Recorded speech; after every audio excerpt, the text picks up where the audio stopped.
We move from the village of Schaumburg to the banks of Lake Erie in Avon, Ohio, here at Forefront Field, where it's time for Game 1 of a 3-game series between the Lake Erie Crushers and the Evansville Otters. Well, the Otters are still looking for their first series win on the road this season as they dropped the game on Sunday against Schaumburg, 11-7. It was a 5-run second inning for Schaumburg that really put them across. Evansville attempted a comeback. They scored 3 in the 6th, 1 in the 7th to make it a 2-run game, but overall, Schaumburg pulled away, scored 2 in the 7th, 2 in the 8th, and ended up taking Game 3 of the series and the series as a whole, 2-1. You're on the concourse here at Forefront Field. It's a warm, windy, but pretty nice day out today as we're ready to go for Game 1. Saw the plate meeting between the managers, Andy McCauley and Jared Lemieux. This is the first time these two teams have played against each other this season.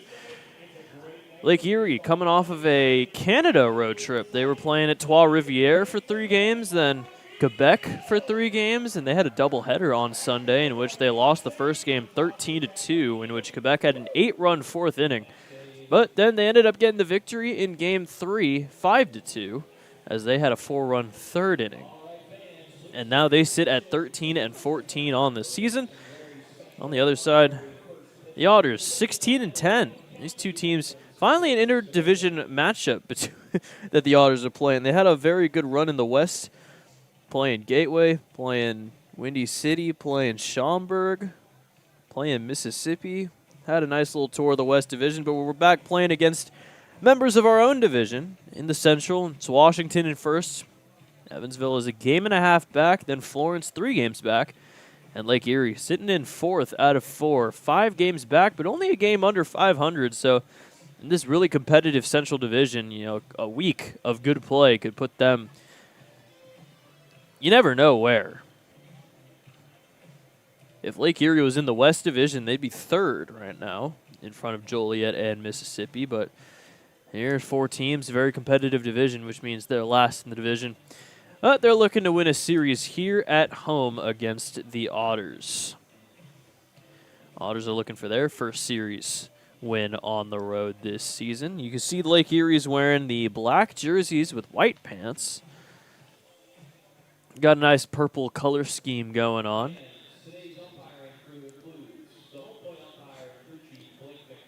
Well, as they talk about the umpires here in the stadium, I guess we'll take a look at the umpires here today. It's Blake McKnight behind the plate calling the balls and strikes at first base. Bryce Hubart and Nicholas Reynolds over at third base. There's the starter for the Otters. It's Ryan Wiltsey getting the start today. He has a 6 ERA in 21 innings. Has gotten the loss in his last 2 starts. He had a rough outing on the 3rd against Mississippi. 5 innings, 10 hits, 7 earned runs, 1 walk, 4 strikeouts. On the other side, it's Freynell Nova, the starter for Lake Erie. He's at a 1-2 record. He's a 5.40 ERA. In 23 1/3 innings, he's given up 14 earned runs, 24 hits, 14 walks compared to 19 strikeouts. There was a bit of an issue in terms of visas with the trip to Canada, so there are 6 guys that did not make it to the Canada trip, and Freynell Nova was one of them. Starter tomorrow, Andres Parra was another, as well as Luis Acevedo, Alfredo Gonzalez, and Derek Vegas. So it was a road trip that was without a lot of the guys for Lake Erie, but they still ended up going 2-4, which, considering the fact they lost a good amount of starters plus 2 of their better pitchers, it was a relatively successful trip up north, especially facing off against Quebec, who's 20-6. First team 20 wins this season. They're looking like Quebec, unfortunately, for the rest of the league.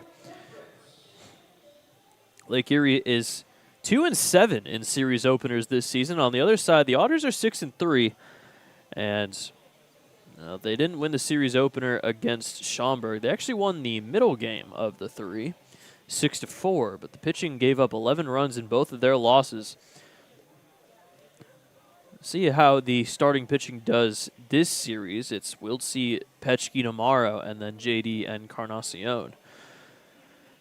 Around the league, Quebec already has won their 21st game. They're 21-6. They beat New York early game at 10:30.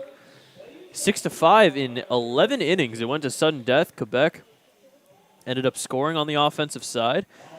No, we're going to visit some of the new series that are coming up. Of course, we got this series between the Otters and the Crushers. Also, Brockton and Ottawa facing off. New Jersey's going to Florence. That's going to be one heck of a road trip for New Jersey. You don't see too many East versus Central teams, East versus West. Different conference division foes facing off against each other in Sussex County and down east. Tri-City's playing Trois-Rivières. They're going up to Canada. Schaumburg's at Gateway, and Joliet is playing Mississippi. Battle of the two teams that are last and second to last in the West Division.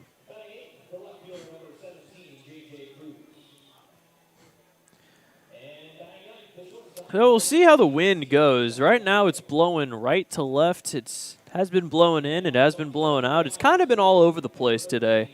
But it's going to be a warm series. And according to the weather app for Avon, it's 84 right now. The high was 88. It's going to be 88 tomorrow with a chance of thunderstorms, which is going to be interesting. It doesn't look like it's going to happen for the game starting at noon tomorrow. It's a weird Wednesday afternoon game.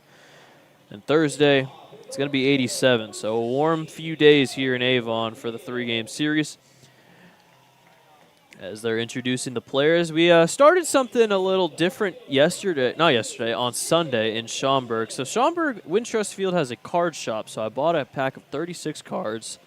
And on Sunday, I pulled a card out of the pack for every run the Otters scored. As the fire alarm goes off. Fire or no fire, we're still pulling cards. And yesterday they scored 7 runs, so I'm gonna catch you up to speed on what we got. We got Alejandro Kirk, a rookie Zach Maxwell card, Jorge Soler, Bailey Ober, the American League leaders in RBI last season in Cal Raleigh, Aaron Judge, and Vinny Pasquantino. I got Carlos Narvaez, and I think our best pull from yesterday was future stars Marcelo Meyer. So we'll see what we get here. There's 29 cards left, and hopefully, the Otters can get me through this pack by the end of the series. Or we could score 29 today, and then I just go through the entire pack today. You never know what's going to happen in the Frontier League. We had a lot of high-scoring games last week, including Windy City, who apparently decided they wanted to hit everything, and they scored 12-plus runs in 4 straight games, including 19 runs in back-to-back games. So you never know what's going to happen here in the Frontier League. It seems as though offense is on the rise. But we're heading to the anthem as we're getting started for Game 1 of this 3-game series. We'll be back for first pitch right after this on the Otters Digital Network.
And just like that, the second leg of the road trip starts today. Papa John's is the official sponsor of the Otters pregame and postgame shows, available every game before and after each Otters game on the Otters Digital Network and Home Team Network. Frontier League Network, powered by HCN, is the exclusive home of every Frontier League game this year. Head to EvansvilleOtters.com to sign up today and get a front row seat to every Otters game this year. Let's take a look at the starting lineup, starting with the men batting first, the Otters. It's Ponder, Jones, Pierce, Brown, Gonzalez, the top five you've always seen pretty much most of the season. Lynn Scott's batting sixth in right field. Mark Black's DH in batting seventh. J.J. Cruz is in left field batting eighth, and T.J. Salvaggio bats ninth. For the Crushers, Joe Redfield leads off in right field. Samuel Benjamin bats second in left. Derek Vegas is catching, batting third. Jacob Tobias is at third, batting fourth. Alfredo Gonzalez is at first. He's batting fifth. Sebastian Alexander bats sixth in center field. Paven Parks, the former Otter, is DHing, batting seventh. Jared Watkins is at short, batting eighth. And Luis Acevedo is at second base, batting ninth. Starting pitcher is Freynel Nova for Lake Erie. He's got a 5.40 ERA, 23 and a third innings. This is his fourth start of the year, as he was not able to join the squad for the road trip in Canada. So he has not pitched since May 30th. That was against Washington. He pitched 6 innings through 6 hits, 5 earned runs, walked 5, struck out 8, ended up earning the loss. So you take a look at the defense for Lake Erie. It is Samuel Benjamin, Sebastian Alexander, Joe Redfield left to right, third to first, Jacob Tobias, Jared Watkins, Luis Acevedo, Alfredo Gonzalez, and Derek Vegas doing the catching for Nova.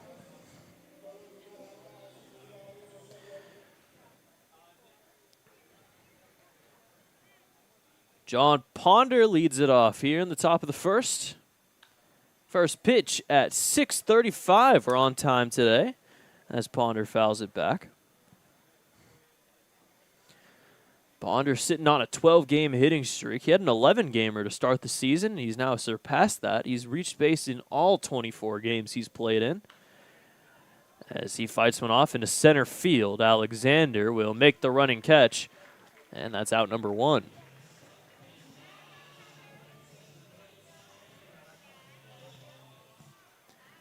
Amani Jones, you believe it, also riding a 12-game hitting streak. A lot of streaks going on today for the guys. Ponder, Jones, both on 12-gamers. You mentioned Ponder's reached base in every game. Jones has reached base in 17 straight. First pitch is going to miss. No, that was a strike. The booth here in Lake Erie is very off to the side. It's kind of hard to see where the pitches are, if they're close or not. High fly ball into left field. Benjamin's under it, and he will make the catch for out number 2. So 2 flyouts in the first 2 batters here in the top of the first inning. That'll bring up Dennis Pierce. Dennis Pierce went 2 for 4 in each of the 3 games against Schaumburg. Ended up finishing 6 for 12. Hit a homer, drove in 3 runs. First pitch misses outside. 7-game hitting streak for Pierce. On base streak at 12. These streaks are why Andy McCauley is not really doing anything with the lineup. Throw the first after the grounder hits the bag from Tobias. And that's out number 3. A very quick first inning for Freynel Nova. And we'll head to the bottom of the first here. No score on the Otters Digital Network.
First innings brought to you by the Mesker Park Zoo and Botanical Gardens. Visit the Mesker Park Zoo at 1545 Mesker Park Drive in Evansville, Indiana. Our defense for the Otters, it is J.J. Cruz, John Ponder, Sam Linscott, left to right, Marcos Gonzalez, T.J. Salvaggio, Monty Jones, Dennis Pierce, third to first, and it's Logan Brown doing the catching for Ryan Wiltsey, the starter for the Otters today, as he'll face off against two lefties out of the first three. Another lefty-heavy lineup this for Lake Erie. Redfield, Benjamin, Tobias, Parks, Watkins, all lefties. 5 of the 9 are left-handed. First pitch will miss to Joe Redfield, who leads it off.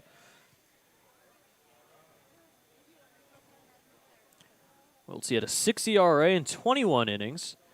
So there's a fly ball into center field. Ponders there, fighting the wind. Wind's really blowing in, but he'll make the catch for out number 1.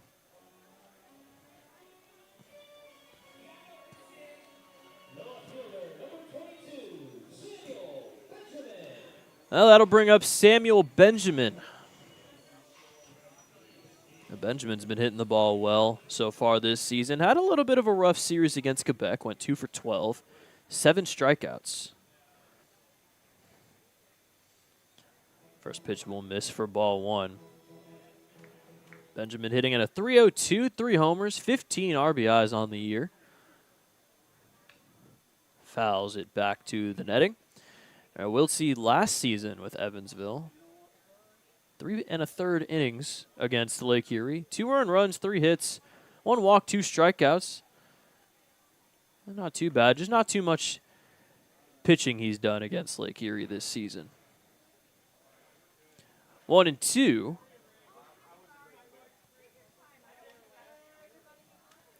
Benjamin in his first season with the Crushers. So that one's low. Signed on February 19th. He's from Katy, Texas, but he's been kind of all around in his life. He grew up in Dubai, played for Team China, 2026 World Baseball Classic qualifiers.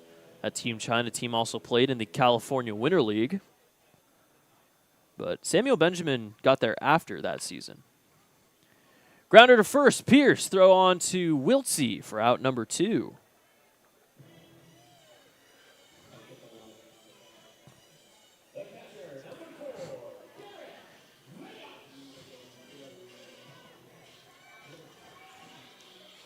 Derek Vegas. Now it's spelled Vegas, like loss, but it's pronounced Vegas.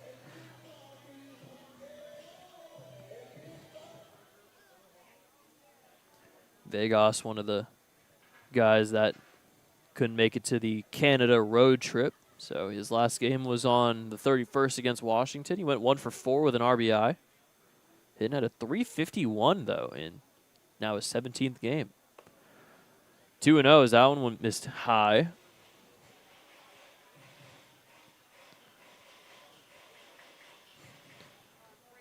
Last 5 games, he's in at a 4 for 17. He had a very good start to the year. That'll miss low. It's ball 3. Only 2 walks this season for Vegas compared to 11 strikeouts. That is ball 4, so he'll walk on 4 pitches. First base runner for either side in this one, as Vegas will take the base on balls. That'll bring up Jacob Tobias.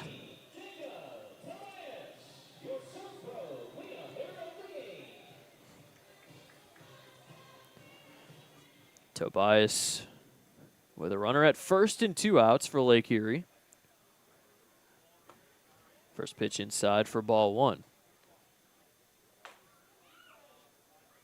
Now Vegas has not attempted to steal yet this season. And covered over there by Dennis Pierce. Fouled back to the netting. It's 1-1.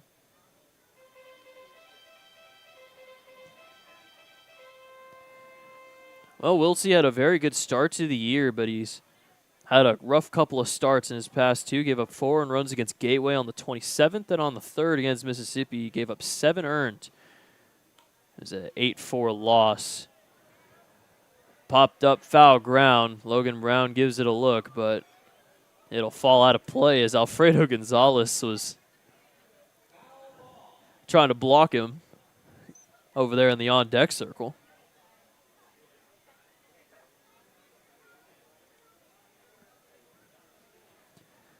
One, two here to Tobias.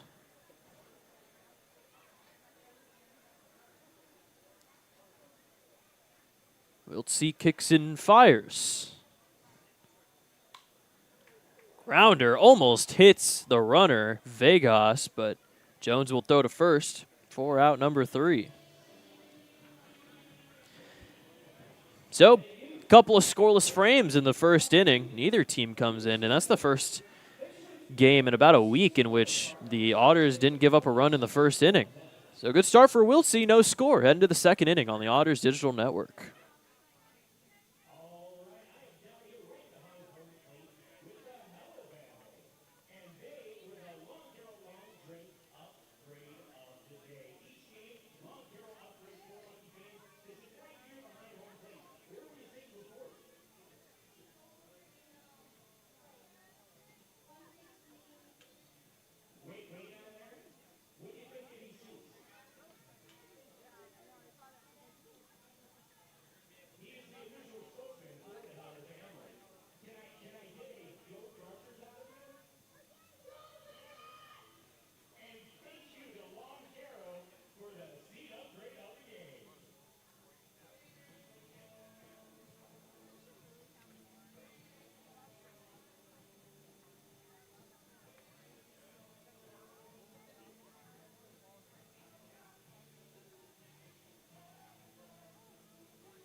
Top of the second inning, no score here in Avon, Ohio.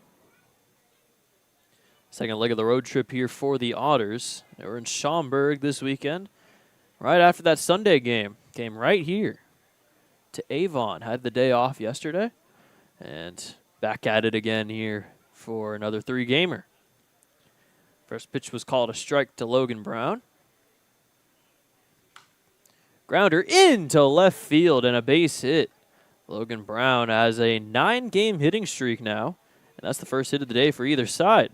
Good leadoff single for Logan Brown, up in his average of 341 already, and it's only going to get higher considering how he's been playing.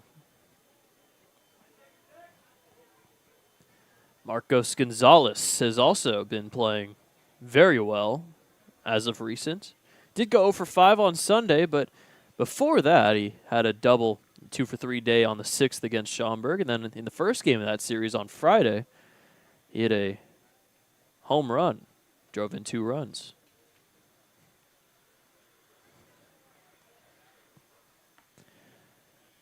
Outside, it's 1-1.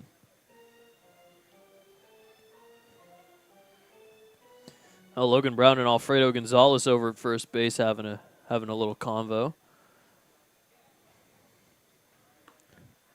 Called strike 2.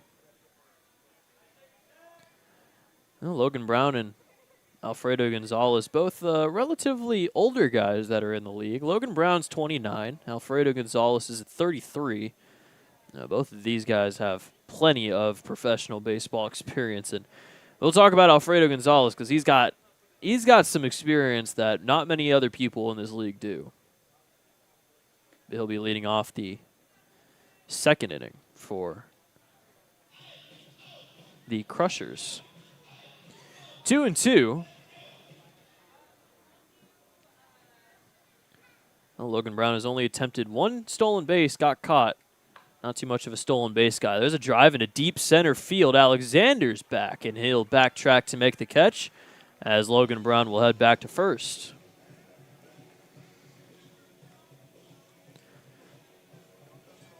Now Marcos gives it a good ride, but not too far. The wind might have helped with pushing that one into the stadium still. That's the first out. Sam Linscott hitting at a .315. He's got 2 homers, 9 RBIs. There was a bit of an issue on iScore's side of things in which we are missing a home run and 3 ribbies for Linscott, as he did hit a 3-run homer on Sunday. He's hit a homer in 2 of his last 3 games, and he's got a hit in 6 straight. Grounder up the middle into center field, and that streak is now 7 games. Has 2 base hits in this inning, moves Logan Brown to second base, and there's 2 on with 1 out for Mark Black.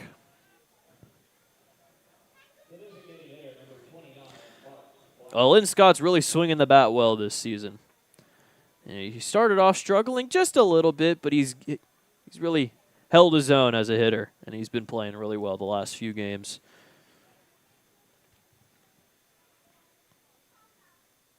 First pitch to Mark Black is called a strike.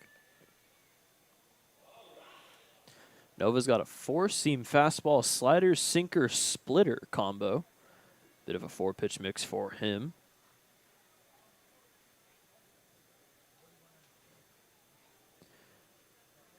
Oh, 1 in the turf. Good block from Vegas. It's another turf field we're playing at. It's been turf in Gateway, in Florence, in Windy City. Schaumburg had grass. It's at first, and at this rate, maybe the only place that we will play in besides Bossy Field that has natural grass. That is just going to miss, and it's 2-1. So it's Brown on second with Lynn Scott on first, 1 out. Otters trying to strike first here in the top of the second inning. 2-1 from Nova. Breaks the bat over to second base, tosses short for 1, on to first for 2. And it's a 4-6-3 double play that ends the inning. The bat snaps, just the handle left for Mark Black as he grounds into the double play. Gets Nova out of it here in the second. We'll head to the bottom half. Still no score on the Otters digital network.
Second innings brought to you by J.E. Shekel Armor Protection. Founded in 1978, J.E. Shekel is the Tri-State's premier residential, commercial, industrial service, and construction company. Well, we mentioned last half inning, Alfredo Gonzalez has some experience that not many in the league do, because he's made it to the league, like the actual MLB. He was there. He was there. Now, keep in mind this was back in 2018, so it's been a while, and it was only 3 games, but still making it there And he got a hit. He has a major league hit. And that, that's something, what, maybe 30,000 other people on this planet can say. So he's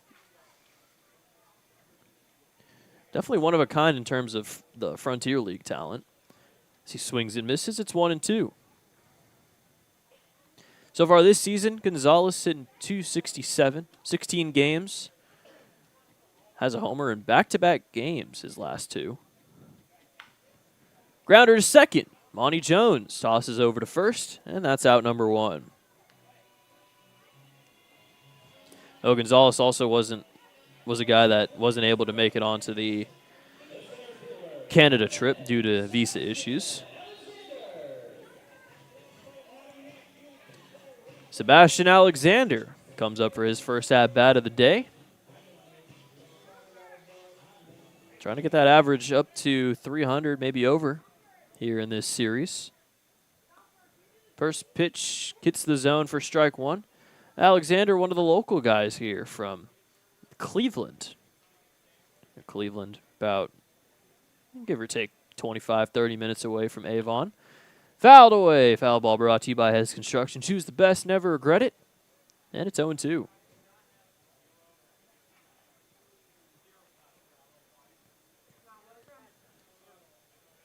Doubleheader against Quebec on the 7th. He went 1 for 6. A little high on the fastball.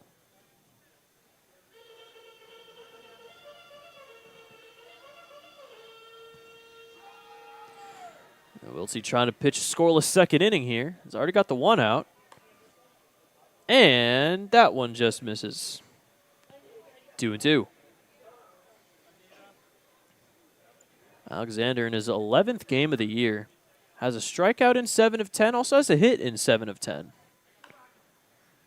A chopper to short. Salvaggio has to work quick. Throw to first. Good dig from Pierce, and they got him at first.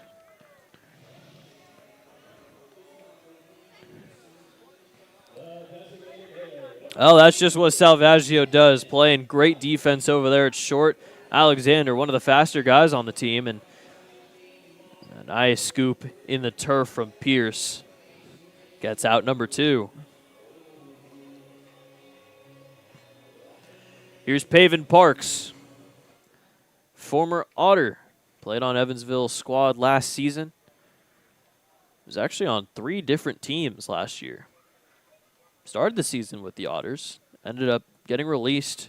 Signed with Gateway. Played 3 games with Gateway. Then got traded to Ottawa. And didn't play a game with Ottawa. Then got traded to Washington. Yeah, he's been everywhere. Pretty much. He's been everywhere. He did play pretty well for Washington, though, to end the season. .351 in 17 games. He was also with Evansville in 2024. Swing and a miss. It's 2-1.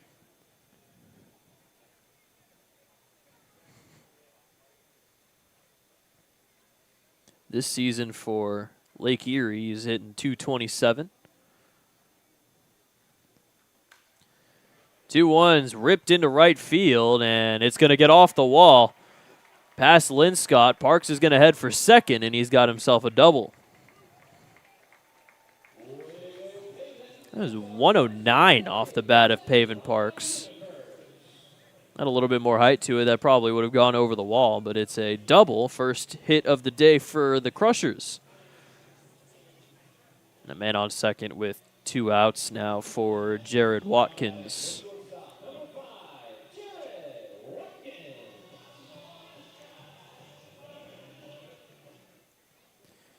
Watkins is the 5th and last lefty in the lineup. First pitch is called a strike. Watkins is a longtime member of not only Lake Erie, but of the Frontier League. 5th season with the Crushers. 7th overall in the Frontier League. He re-signed back in October. So kind of knew really early on that he was going to be back here for another season. Into foul ground and off the top of the Otters dugout. Makes it 0-2.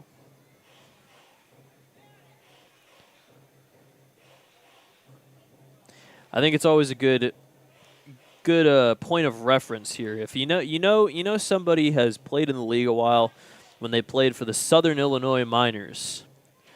And he did that not only in 2019, but in 2021. 0-2 from Wiltsey. Little high, little away. It's 1-2. Well, those are the only 2 seasons he was with another team in the Frontier League. But starting in 2022, he was with Lake Erie. He's been there ever since. Fly ball, foul off to the left side this time. In between his season with Southern Illinois and between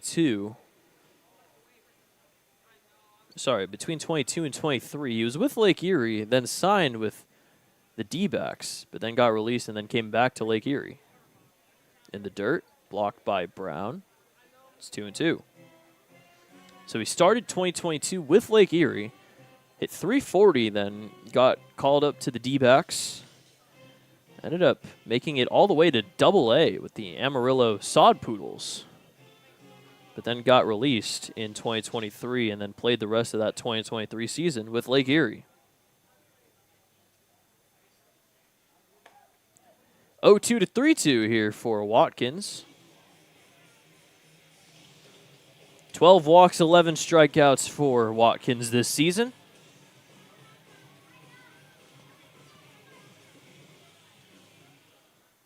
Pavin Parks on second, 2 outs. 3-2, ripped foul, got out in front of that one. We'll do it again.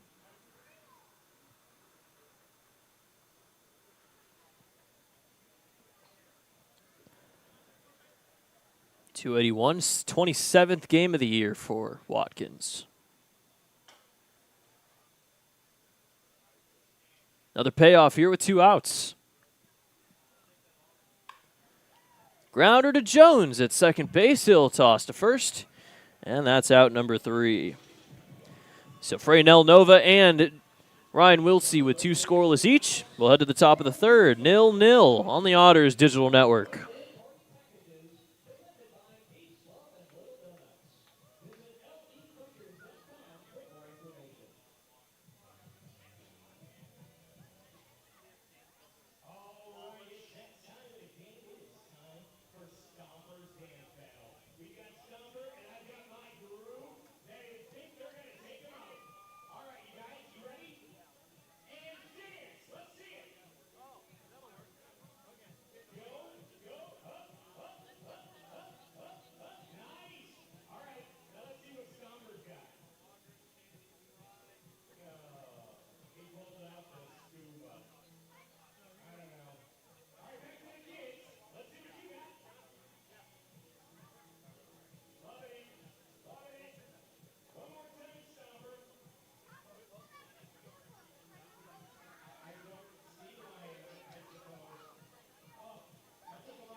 Top of the third inning here from Forefront Field.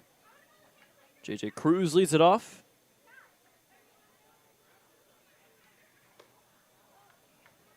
First pitch misses for ball 1. Oh, Blake Robertson not playing again today after he was scratched yesterday late into the pregame of that third game against Schaumburg as he fouls one off to the left side. It's 1-1. J.J. Cruz off to a rough start so far this season. 0 for 4 against Schaumburg. Only played one of those games on Saturday.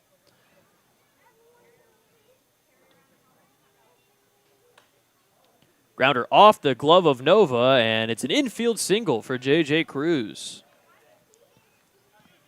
Second straight leadoff single as Cruz will reach first. Now the number 9 hitter, T.J. Salvaggio.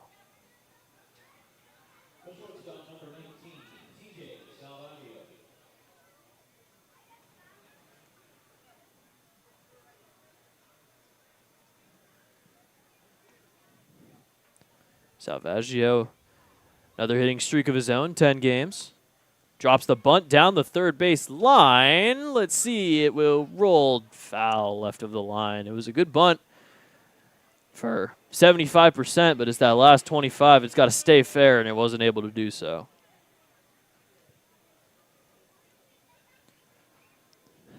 Lake Erie's infield shifting accordingly. Tobias over at third, moving a little close to the turf grass, but not too close. Probably crashed in when he sees the bunt dropped. Gonzalez covering Cruz over at first base. J.J. Cruz 0 for 1 on stolen bases this season. 0-1. He's swinging, and he lets one into left field for a base hit.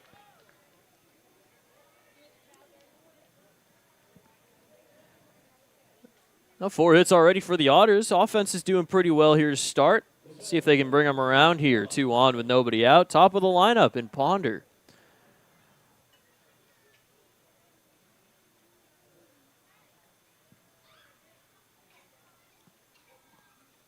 Now Ponder, as we move to the top of the lineup for the second time. First at bat for Ponder. He flew out to his fellow center fielder in Sebastian Alexander.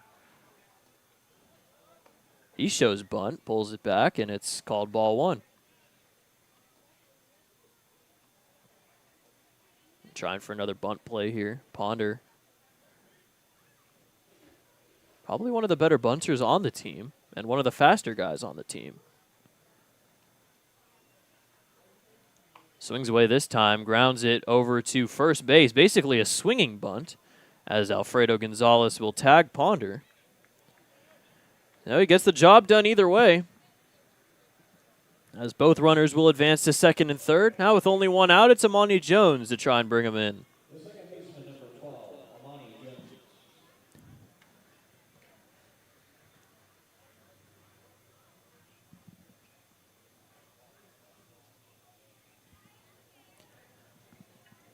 Jones flew out to left field in his first at-bat. He's got 13 RBIs this season. Going to bring in that first run for the Otters. First pitch is going to miss. So back-to-back singles, 1 infield, 1 from Cruz, 1 to left field for Salvaggio. Ponder moves him over. 1-0 is called a strike.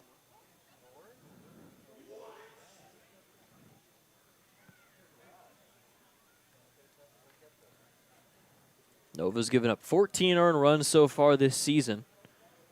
5 against Washington on the 30th, 6 against Gateway on the 24th. His best outing was his first one. He threw 5 innings of 1-run ball against Joliet back on the 19th. 1-2 to Jones would be a big out number 2 for Nova if he can get a strikeout here of some sort. Monty Jones got to protect here. Dennis Pierce on deck.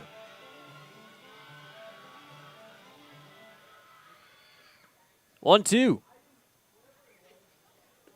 Swung on and missed strike 3. First strikeout of the day for Nova is a huge out number 2. And Nova, chance to get out of things here. The Otters need to get some runs across. No score, but you never know when you're going to get another opportunity like this. Second and third with 1 out. Dennis Pierce. See if he can drive him in the turf. Pierce 14 RBIs on the year, is hitting the ball well. 3 RBIs in his last 2 games, 6 in his last 5. Had a grounder over to Jacob Tobias at third base. His first at bat. He's 0 for 1 today. 1-0. Called a strike.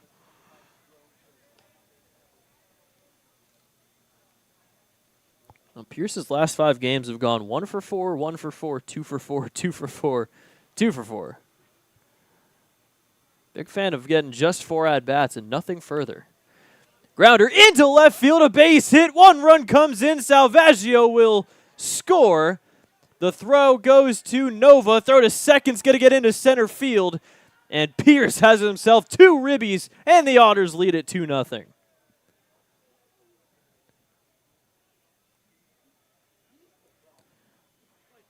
Gets the single, brings in 2, advances to second base on the throw.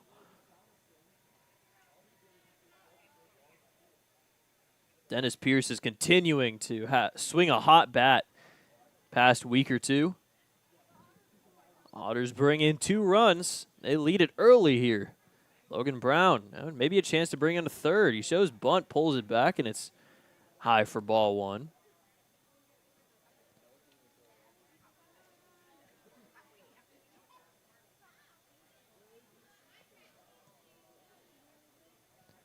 One-0.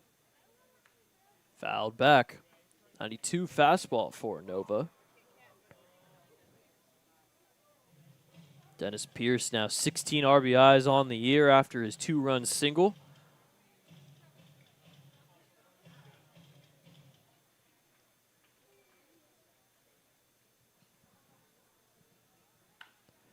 Grounder off the glove of Nova over to short. Watkins throws to first, and that is out number 3. Called a 1-6-3 ground out since it went off the glove. Dennis Pierce drives in 2 with some great 2-out hitting. And the Otters lead it 2-0. Heading to the bottom of the 3rd on the Otters Digital Network.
Third innings brought to you by Precision Pest and Wildlife. Every great team brings precision to the field. We bring it to your home and business.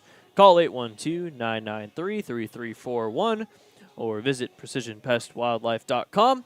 Let's elevate the standard together. The Otters have elevated the score. It's 2-0. Dennis Pierce, 2 RBI single. Advanced to second on the throw. Didn't advance further from there, but he got the job done. Bring it in 2. And that's where we stand right now. 2 runs on 5 hits as the Otters offense is clicking early here in game 1 of the series. And Wiltsey's pitching well through 2. See if he can keep it scoreless for Lake Erie through 3.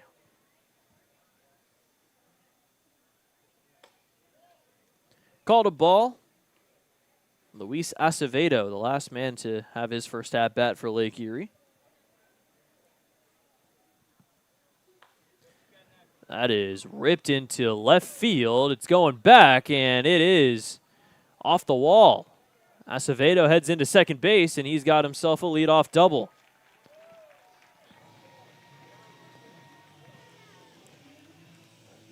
Second, it looked like that one was going. Would have been a leadoff homer, but ends up being a double. And it's back to the top of the lineup for Joe Redfield. First leadoff hit of the day for Lake Erie. Since the Otters scored 2 runs, we're pulling 2 cards out of the pack. See what we get today. Our 2 cards today, as we have a little delay, so we have some time to do this. We got Matt Strom, and we got Grant Holmes, a couple of bullpen arms. One for the Phillies, one for the Braves.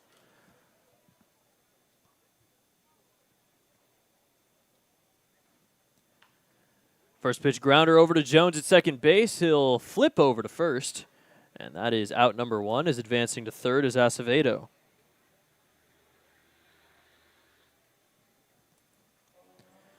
Oh, Matt Strom played for a couple seasons with the Royals, then was with the Padres for the majority of his career, was with the Red Sox for a season, and then is now on the Phillies, at least as of last season. Grant Holmes, on the other hand, has played his entire MLB career with the Braves, which is just 3 seasons. Swing and a miss for Samuel Benjamin.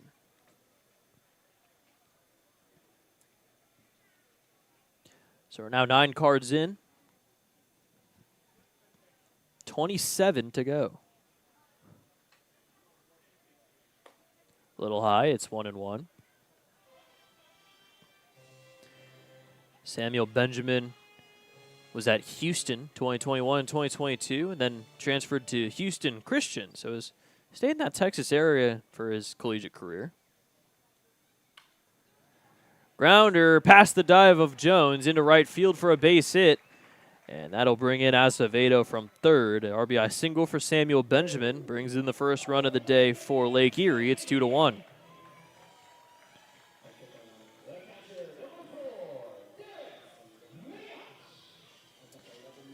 Benjamin leads the Crushers in a good amount of offensive categories, runs, doubles. Did lead in hits until Joe Redfield kind of took that one over after good series at Trois Rivières. So the time run on second base now, or on first base for Lake Erie. Benjamin 0 for 1 on steals, so not too much of a stolen base threat. High pop-up right side of the infield into foul ground. Pierce calling everybody off. He'll make the catch, and that's out number 2.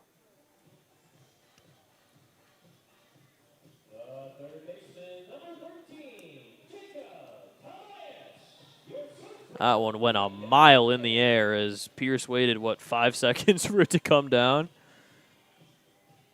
Oh, Lake Erie, like Evansville, not too fond of the stolen bases. Mainly Joe Redfield doing the stealing. Kind of like Ponder, except TJ Salvaggio, 7 for 7 on stolen bases to start the year off.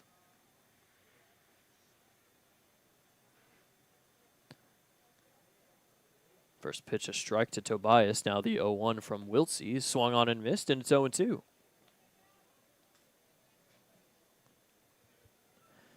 There's Benjamin over at first. Covered by Dennis Pierce. The 0-2. Little outside.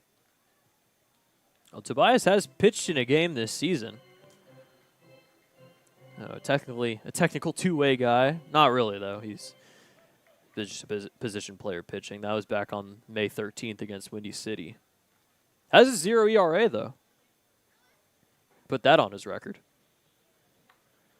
Off the end of the bat, slow roller over to third. Gonzalez, throw on to first, and it's in time for out number 3. Good defensive play from Marcos Gonzalez. Run does come in. RBI single from Samuel Benjamin. But the Otters still lead at 2-1 as we head to the 4th on the Otters Digital Network.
Evan Patoka here with you in Avon, Ohio. Otters are up 2-1 here in the top of the fourth inning. Marcos Gonzalez leads off. It's Gonzalez, Lynn Scott, Mark Black, the top three leading off the top of the fourth. Otters looking to get that 2-run lead back. They scored 2 in the top of the third. Lake Erie responded with one of their own in the bottom half, and that's where we stand right now. As Gonzalez takes strike one. Fly out to center for Gonzalez. 0 for 1 today. Grounder past the dive of Tobias into left field for a base hit. So the third straight inning with a leadoff single for the Otters. Now 2 runs on 6 hits against Nova. And Nova's been struggling with the hits. Season high is 7. That took 6 innings back on the 24th against Gateway, and almost close to tying that through 3 today against Evansville.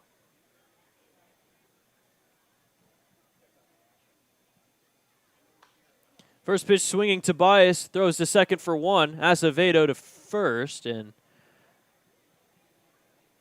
no throw over to first. Acevedo lost it on the transfer.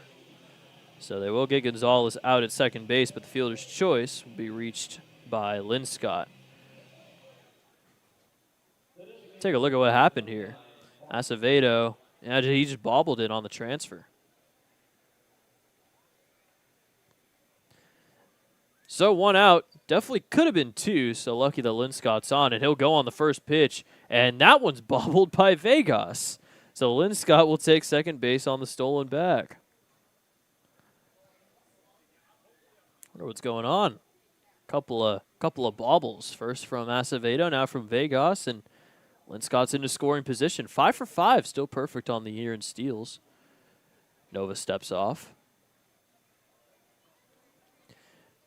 Nova, 24 years old. He's from Azua in the Dominican Republic. It's on the southern coast. A lot of MLB guys from there. Main one being one Sandy Alcantara. But also guys like Michael Franco, Esteuri Ruiz, and Franchi Cordero, if you guys remember Franchi Cordero. It's a deep-ish pull. That one's going to get past Vegas, and Lynn Scott will take third.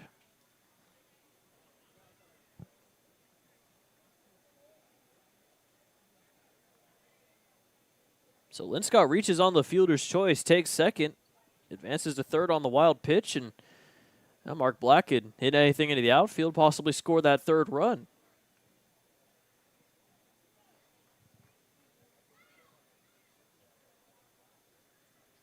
Two one from Nova.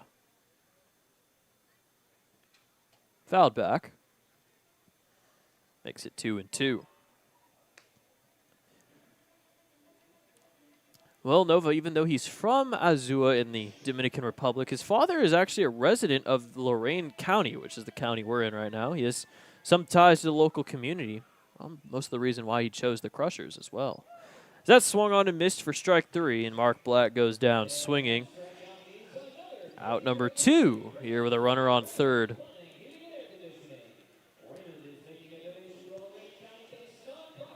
Oh, this is what happened last inning.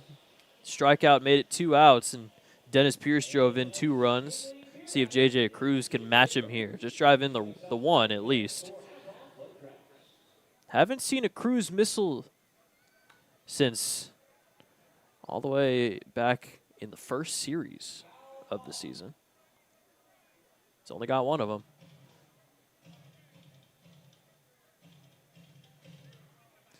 First game of the season. May 9th against Florence. He went 3 for 5, 3 ribbies. That's still half of his RBI total this season. 1-1 as that one misses.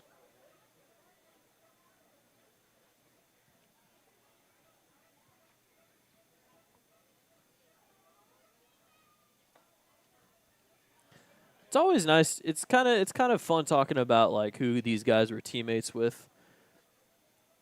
J.J. Cruz found out a couple days ago he was teammates with Tanner Bybee at Fullerton. for a couple seasons.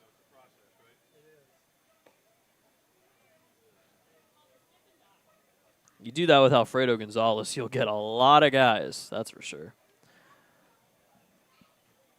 3-1 now against JJ.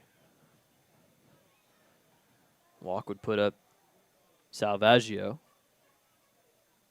The 3-1. Fouled back right over me. Foul ball brought to you by Heads Construction. Choose the best, never regret it. I will say, this is one of the places where a foul ball could technically get into the booth. It would need a lot to go right for that to happen, though. That's for sure. Payoff pitch.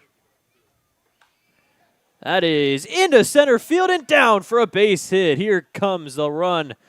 Lynn Scott comes in from third, and J.J. Cruz is 2 for 2. He's got an RBI single, and it's back to a 2-run lead for the Otters, 3-1.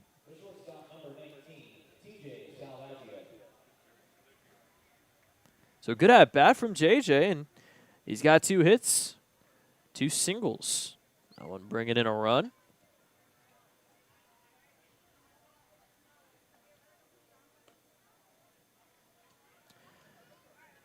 Well, J.J. Cruz had a multi-hit game in his first 2 games. And only has had one since. That was against Gateway on the 19th. Has another one here today. And it's only the 4th inning. Salvaggio's quickly down 0-2 with Cruz on first and 2 outs.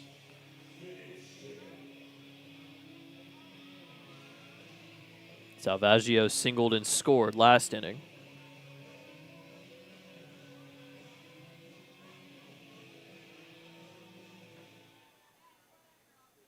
The 0-2. Check swing and did not go. What's good actually about the positioning of the booth is I can clearly see we're right on the first base line, so check swings for righties. I can tell whether the umpire at first base is right or wrong. Bryce Aubert out there. 1-2 high, pop up right side of the infield. Acevedo calls everyone off, and he'll make the catch for out number 3. Otters get that run back up 2 yet again. It's 3-1 as we head to the bottom of the 4th on the Otters Digital Network.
Fourth inning's brought to you by Sheet Metal Workers Local 20 and not YMCA.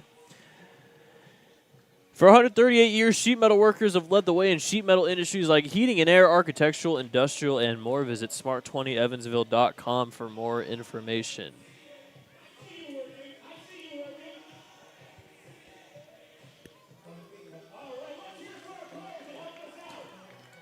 Three to 1, 7 hits through 4 innings offensively for the Otters. They're hitting the ball well to start off this series. The offense doing a good job of getting that run back after Lake Erie scored. Ryan Wiltsey, 3 innings, 1 earned run so far. Trying to get a scoreless 4th here. It's Alfredo Gonzalez, Sebastian Alexander, and Pavin Parks, the top three leading off the bottom of the fourth. Gonzalez grounded out to Amani Jones at second base in his first at-bat. So he's 0 for 1 today. Only 2 home runs of the year were in his last 2 games. May 31st, May 30th against the Wild Things. Fouled away, it's 1-1. Well, Gonzalez overall, 526 games in the minor leagues and 3 in the majors. Hit .237. Hasn't played in minor league baseball since 2019. He's been in professional ball for a while. That one's fouled away on a very inside pitch. This is his 3rd season with Lake Erie.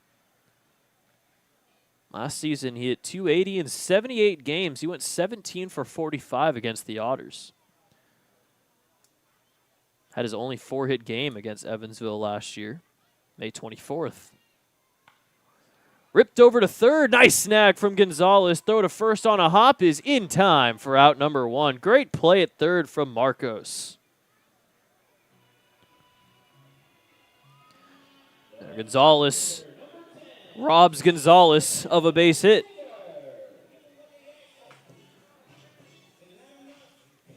And Marcos Gonzalez has a nice play to end the 3rd. Now another nice play here to start the 4th.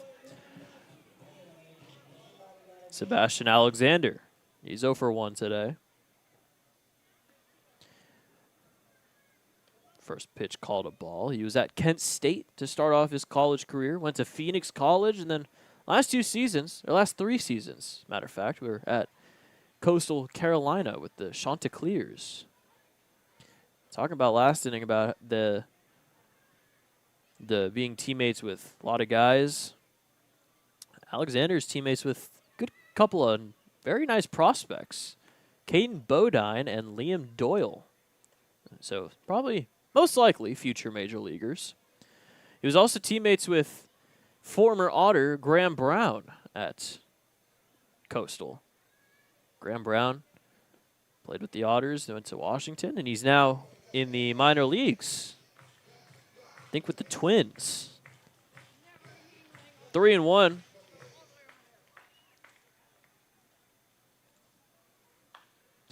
There is a fly ball in a deep center field. Ponder going back at the wall, and he makes the catch. Some special defense being played by the Otters today. Web gem after web gem, and Ponder gets one.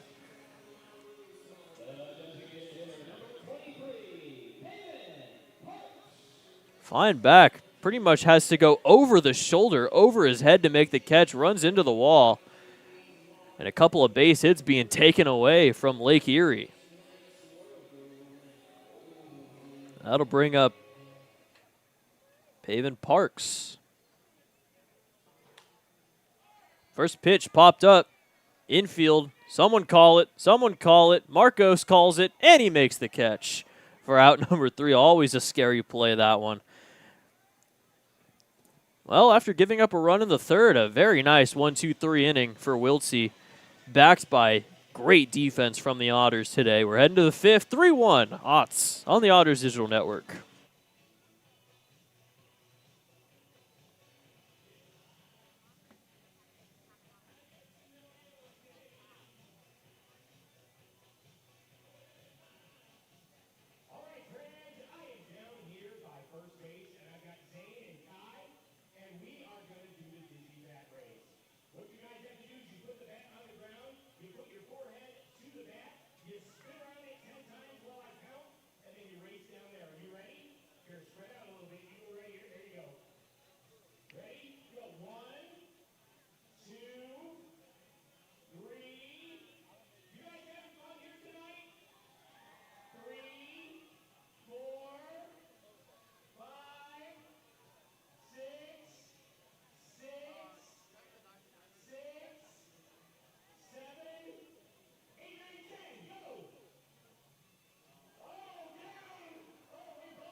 Top of the 5th inning, 3-1. Otters lead it. First pitch is a chopper to first from Ponder. 1 pitch, 1 out for Nova. Alfredo Gonzalez got that one at first and just kind of gingerly tapped on the bag. That'll bring up Amani Jones. We forgot to do the third card pull for the third run scoring today. So we'll do that right now. Our third card of the day is Giancarlo Stanton. Solid, solid. Stanton sitting at 453 home runs coming into 2026. Almost 1,200 RBIs. He's been in the league for a while. Remember when he was Mike Stanton? Those were the days, huh? Those Florida Marlins uniforms. They were fantastic. That teal. I'm so glad they brought the teal back because that uniform was amazing. 2-0 to Jones. A little high. Monty's 0 for 2 today. Fly out to left field to strike out swinging in the third. Moving at a quick pace here in game 1 of the series. 3-0 right down the middle for strike 1. Well, Nova signed a minor league deal with the Royals in 2022. Overall, 129 and a third innings and an ERA under 4 in the minor leagues. That'll miss low for ball 4. First walk by Nova today. As Jones will reach for the first time. That'll bring up Dennis Pierce.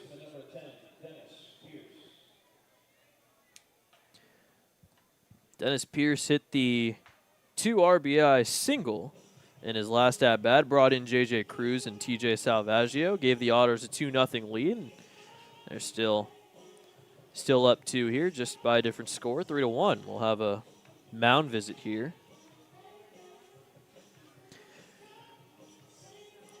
Well, let's go through Nova's minor league career. He started 2022 with the Dominican Summer League, the Royals squad. Also played with the DSL Royals in 2023. Moved to the Arizona Complex League for 2024, but it was 2025 in which he was finally in the minor league system, not rookie ball. He was in single A with the Columbia Fireflies. Had a 3.77 ERA in 62 innings. And his best month was actually his first month. In April, he had a 0.87 ERA, 10 and a third innings. He had a great start to the season, but it was a bad July that kind of boosted his ERA up a little bit. 7.71, an 0-2 record, gave up 10 earned runs, including 2 homers. But overall, not too bad of a season in minor league ball from Nova, but he ended up getting released in March of this year. And then literally a day later, signed with Lake Erie. Throwback to first was not in time. First pitch to Pierce a little high. Back pick to first, and it is not in time. Good throw on the back pick from Vegas. Take a look at our replay here. That throw was, perfect throw, but Jones got his hand back there in time. There he goes. Throw on a second from the knees, and out at second. Vegas with another great throw. Monty Jones gets caught stealing, trying to head for second base, and that's out number 2. Jones now 1 for 4 in stolen bases this season. Hasn't had the best of luck in terms of thievery. Outside, it's 3-0.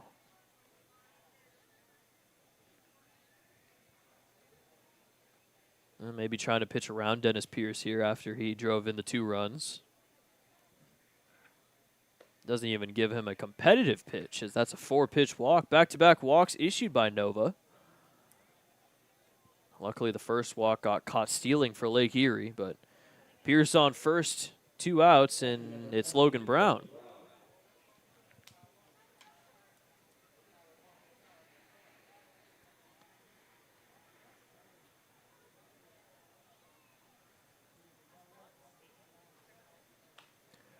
First pitch, a blooper in a center field and down for a base hit. Dennis Pierce heads to second base. And Logan Brown is 2 for 3 today. That's his second single of the game. Logan Brown's been doing a good job of just putting the ball in play, hitting for average. He had a 3 for 6 day on the 4th against Mississippi. Overall, now 9 multi-hit games this season out of 23. Marcos Gonzalez also got a base hit in his last at-bat. He's 1 for 2 today. Otters trying to get some 2-out offense yet again. All 3 of their RBIs today have come with 2 outs. Outside 2-0. Nova hasn't really been able to locate so far this inning. Hasn't come back to bite him just yet, but 16 walks this season compared to 21 strikeouts. Throw back to second, and it's not in time. Not sure Pierce was really expecting having to dive back that quickly.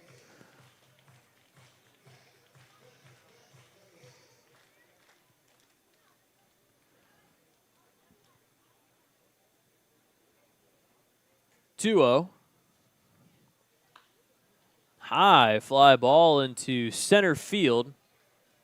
A lot of space for Alexander. He'll make the catch, and that's out number 3. So 3 more Otters reach. None of them come around to score, though. 2 walks and a single. Nobody advances to cross the plate. We're halfway home here at Forefront Field. 3-1 Otts on the Otters Digital Network.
Fifth inning brought to you by B-Dubs. Buffalo Wild Wings bottomless apps are now here. Dine in only. Visit either Evansville locations, 5405 Pearl Drive and 715 North Green River Road for details.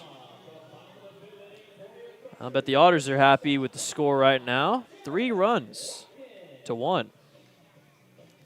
8 hits for the Otters as well through 5 offensive innings. It's Jared Watkins leading off. Watkins, Acevedo, and back to the top of the lineup in Redfield to lead off the 5th inning. Ball a little outside. It's 1-0. Watkins 0 for 1 today as a ground out to Amani Jones at second base.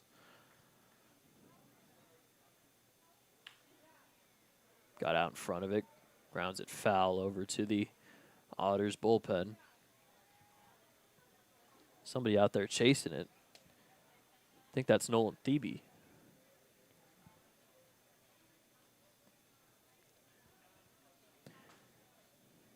No movement so far in the bullpen of either sides. Another foul ball, that time off the foot of Watkins, and it's 1-2. Watkins, 29 years old, coming from Washington, Illinois, a little bit east of Peoria. A little closer to Joliet than any other Frontier League team. Right at Jones, and he'll make the catch.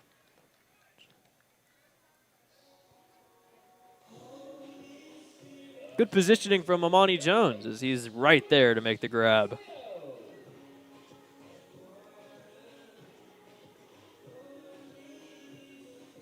Acevedo doubled and scored the only run of the day for Lake Erie. First pitch grounder over to third. Marcos ranging to his left, throwing on to first, a little off, but Dennis Pierce will apply the tag. And that's out number 2. Number 16, Joe Redfield. 7 straight retired by Wiltsey ever since the RBI single in the third. Back to the top of the order in Joe Redfield.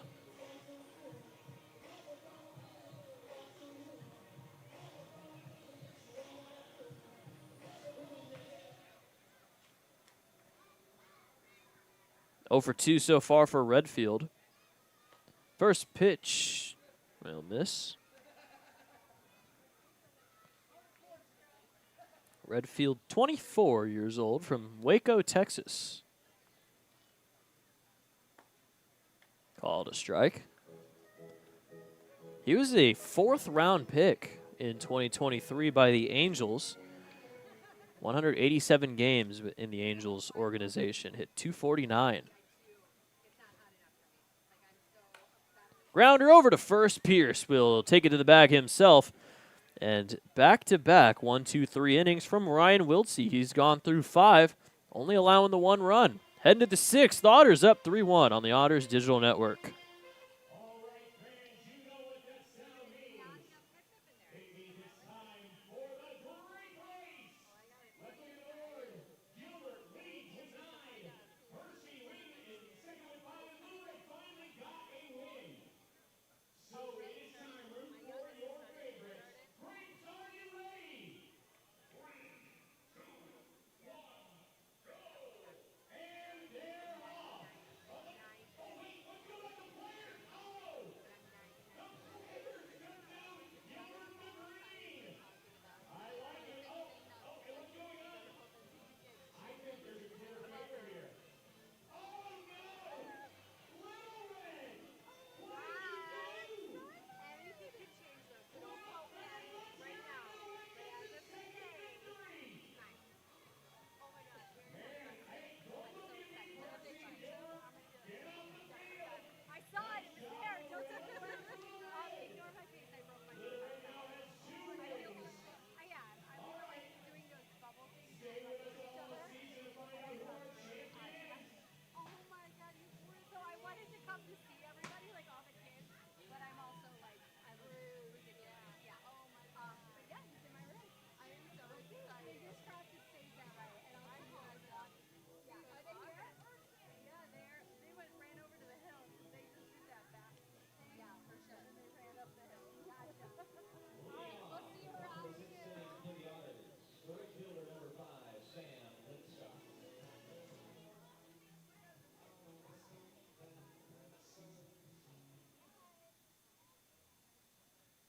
It's Sam Linscott leading off. Drops the bunt down. Went foul, though, as it hit the batter's box before going fair, so it's strike 1. Well, how about this start so far from Wiltsey? He's pitching very well. He's only given up 1 run on 3 hits. 1 walk. Hasn't even struck anybody out. He's just given up a lot of contact, and it's been the defense behind him that's done a great job of getting the job done. Fouled back by Linscott. It's 0-2.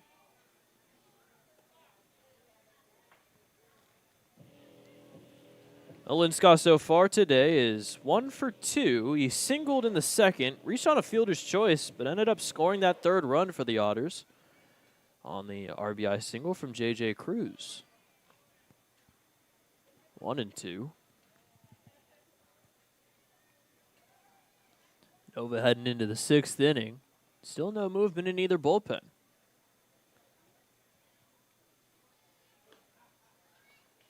Swing and a miss. Foul tip into the glove for strike 3. 3rd strikeout of the day for Nova. 1 out here in the top of the 6th inning.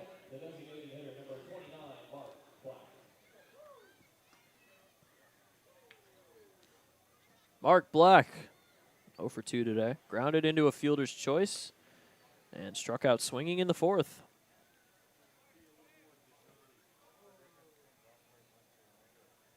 DH today. Usually he's going to be playing in left or right field.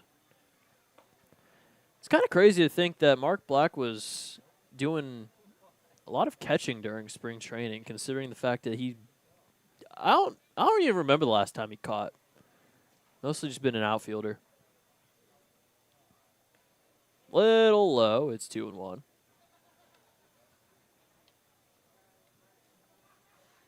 Mark Black has been playing a solid outfield, though.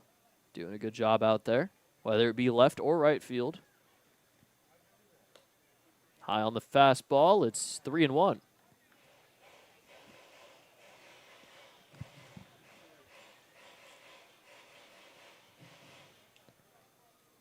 Here to Mark Black.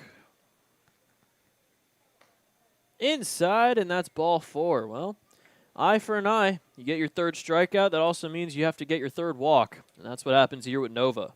Now batting, the left fielder, number 17, J.J. Cruz, your Yingling beer batter of the game. Yeah, you got to feel for J.J. Cruz. I feel like he's always the beer batter of the game. So far, no beer for anybody here. JJ's having a good day offensively. He's 2 for 2. Singled and scored in the 3rd inning. Then singled in a run in the 4th. There's a fly ball into shallow left field. Making it the catch is Benjamin on the run over to the Crushers bullpen, and that's out number 2.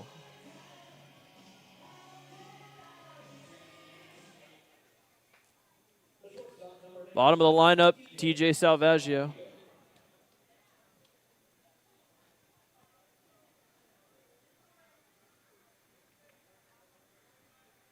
He has a single and a run scored as well in the 3rd.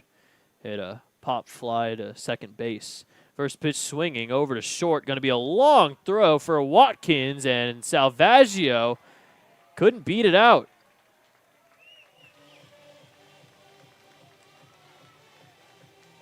Let's get a replay. Andy McCauley is going to come out there. Let's see how close this was. Oh, I think he made it. It wasn't as close as originally thought, but Andy McCauley is going to get some words in over to first base umpire Bryce Aubert. We've seen the coaching staff have a lot of issues with the umpires over the past 3 weeks. And McCauley looks like he's going to stay in the game. Oh, so we'll be right back, heading to the bottom of the 6th on the Otters Digital Network.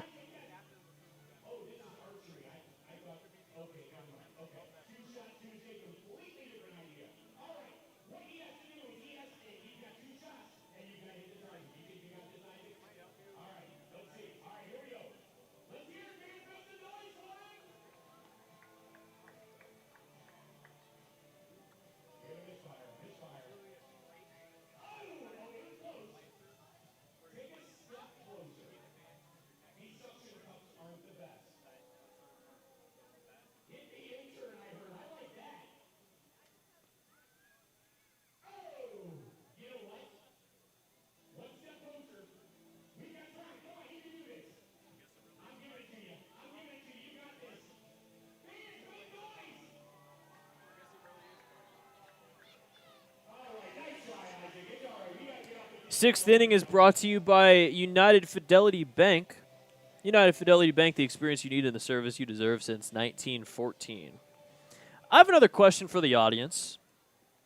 I mentioned this in the Schaumburg series. This is going to become a running tradition. Question is, because we just saw it happen, how much, if there's a close play at first, how much does it affect the call if the runner throws up the safe sign? Because we saw Salvaggio on that last play throw up the safe sign, and he still got called out after he crossed first base. The question is, how much does that affect umpires at all? I would assume it doesn't, as there's a base hit from Samuel Benjamin, and he's 2 for 3 today.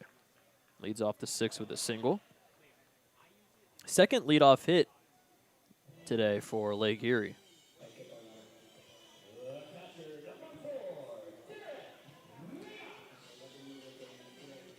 So that's the question. Leave the answer somewhere. I don't care where. Just leave it somewhere. Derek Vegas, the man at first and nobody out. So I'm going to miss. After that base hit, there's some movement in both bullpens.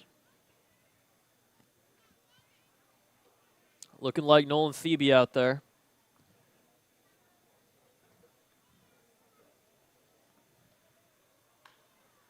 Grounder to short. Salvaggio bobbles it. Has no play at second. His throw to first, though, is in time.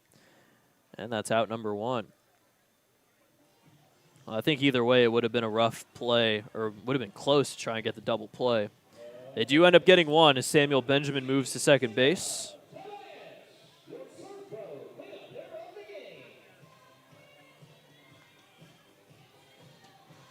Runner at second, one out for Jacob Tobias.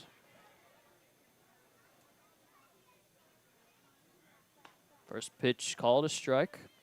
Jacob Tobias played his entire collegiate career at Arizona State, home of the Sun Devils. Last season he hit .304 with ASU, 60 games.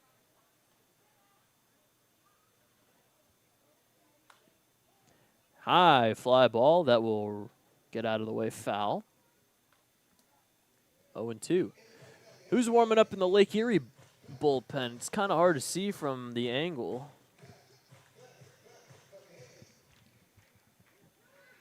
Man warming up. Not too sure. That one's called, strike three. And Tobias goes down looking. And it took 5 1/3. Wiltsey has his first strikeout of the day. Mentioned this already. Wiltsey hasn't really needed strikeouts in order to pitch efficiently today. Big second out, though. Alfredo Gonzalez now the man on second and 2 outs.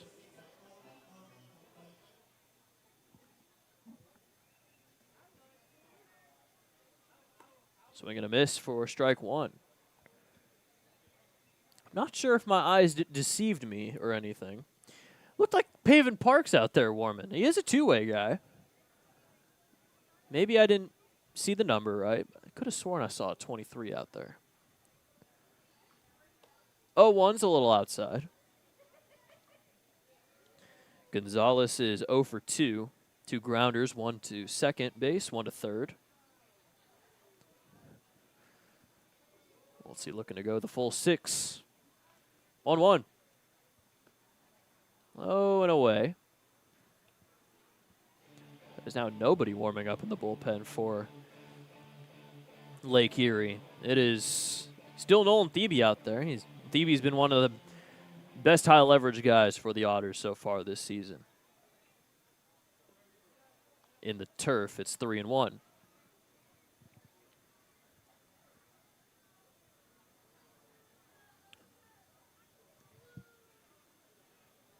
Well, Gonzalez, ever since electing free agency in 2019, has played for the Venezuelan Winter League 3 seasons, the Charleston Dirty Birds, before heading to Lake Erie. 3-1 is hit into deep left center field, and that one is going to get off the wall. Samuel Benjamin will come in to score as Alfredo Gonzalez has an RBI double. And it's back to a one-run game. It's 3-2.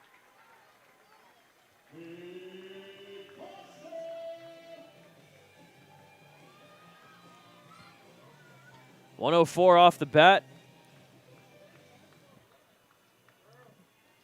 One of those ones that even John Ponder couldn't get to. Run comes in. Max Peterson will come out to maybe take out Wiltsey here. Take a look. Yeah, he will. So Wiltsey's unable to go the full 6, but still a strong 5 2/3. Giving up 2 runs on 5 hits. We'll have a pitching change, though. We'll take a break. 3-2. Tying run at second base for Lake Erie. See if Nolan Thebe can get him out of it here on the Otters Digital Network.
It is out-of-town scoreboard time. Ottawa's beating Brockton 5-2 in the 5th inning. Florence losing to New Jersey 4-3 in the top of the 4th. That's good for the division. Sussex County beaten down east 3-0 in the 4th. Trois Riviere and Tri-City are tied up. Schaumburg and Gateway are tied up. Joliet and Mississippi are tied up. That's how we stand. New pitchers Nolan Thebe. 2.29 ERA in 19 2/3 innings. He'll inherit the runner at second base. Looking to keep him from scoring. As he represents the tying run. First pitch is a little low for ball 1. Sebastian Alexander is 0 for 2 today. Grounded out to short in the second inning. Flew out to center field. Nice catch out there by Ponder at the wall in the 4th. Called a strike. It's 1-1.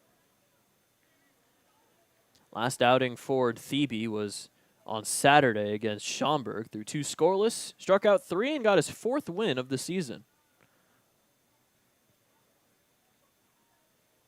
1-1.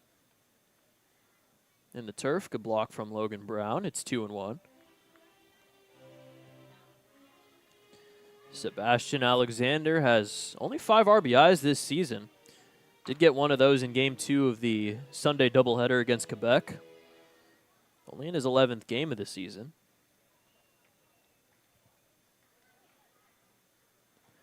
2-1.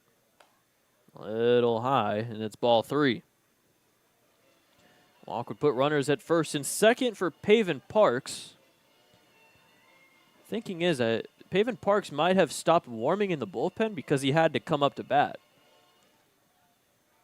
So we may see him pitch today. The 3-1. Fouled back to the netting, and it's a full count. It's Gonzalez on second base. His RBI double made it 3-2. They'd be 1 strike away from keeping it at 3-2 and giving the Otters a chance to get the 2-run lead back in the top of the 7th. This has been a good bullpen so far. Payoff pitch from Thebe. Just misses outside, and that's ball 4. Second walk issued by Otters pitching. Only 1 walk by Wiltsey. Did good at limiting those. Keeping the ball in the zone. Paven Parks. Well, now the go-ahead runs at first base for Parks. Does already have a double today. Also has a fly out into the infield over to Marcos Gonzalez at third base. These 2 guys were teammates, and now they're facing off against each other. First pitch is outside for ball 1. Logan Brown's going to come out to have a chat with Thebe.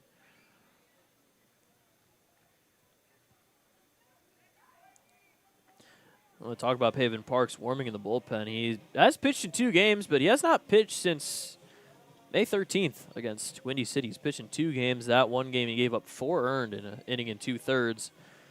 Then on the 8th against Schaumburg, he gave up a earned run. Struck out 3, though, in an inning against the Boomers.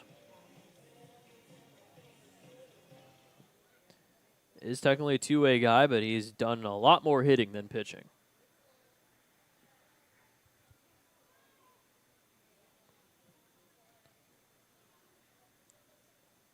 1-0. Grounder over to Pierce at first as he steps on the bag for out number 3. And Nolan Thebe gets out of it. 1 run comes in. Alfredo Gonzalez, the RBI double, makes it 3-2 as we head to the 7th on the Otters Digital Network.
So Nova will get the 7th inning. See how much of a leash he gets here. He'll face off against the top of the order for the 4th time today. Ponder, Jones, and Pierce. First pitch showing bunt for Ponder. It's perfectly placed. Throw on to first is not in time. And an infield single on a great bunt for Ponder. Another leadoff base hit for the Otters.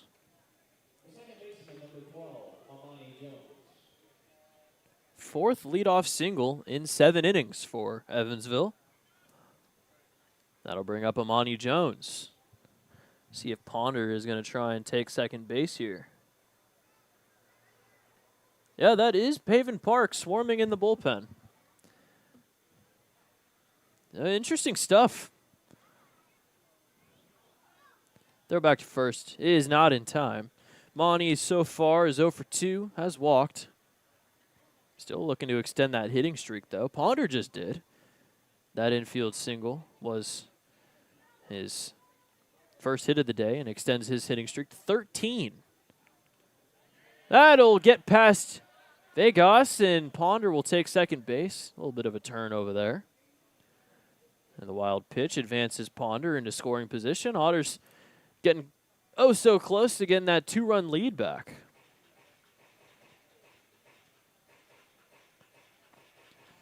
Well, the other time the Crushers scored a run, the Otters responded in the top half of their respective inning.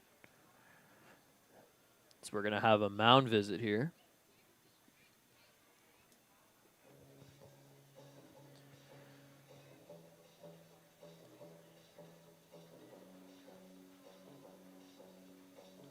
Everybody in the infield. Pitching coach for Lake Erie, Brandon Sittinger. Sittinger, not only a pitching coach, but a player, and not only a player. You might see him at Bossy Field. He's got a banner up there because he is one of the 4 guys in Otters history to make it to the major leagues after playing with Evansville. So definitely a little awkward, you know, especially if he comes into pitch at some point. The Sittinger, he is definitely well known in Otters lore. There's Paven Parks who's warming. My eyes did not deceive me. He is going to pitch. But yeah, so Sittinger, 31 years old. Played for Evansville in 2019 at a 1.42 ERA. Signed with the Diamondbacks. Ended up making it to the league in 2021. And now is the pitching coach for Lake Erie. And he chose Lake Erie over Evansville for pitching coach because he does live close to close to Avon. He's from LaGrange, Ohio, just south of here. So wanted to stay close to home. You got to respect it. Little high to Jones. 2-0. I wonder if Nova walks Jones here. We'll see if maybe we'll get a pitching change. Nova's day will be over. That's high for ball 3. Jones does already have a walk today. Last at bat in the 5th. Fly out to left field and a strikeout as well. Walk will put 2 on with nobody out for Dennis Pierce. 3-0 from Nova. That is ball 4. So a 4-pitch walk to Amani Jones will put 2 on with nobody out. See if we get a pitching change here. Still no movement quite yet. Nothing doing in the bullpen for the Otters, so Thebe's probably going to get the bottom of the 7th. It's going to be another one of those days. It's going to be Thebe, Valdez, and Serta. Definitely worked on Saturday against Schaumburg. First pitch to Jones is called a strike. Or sorry, to Pierce is called a strike with Jones on first and Ponder on second.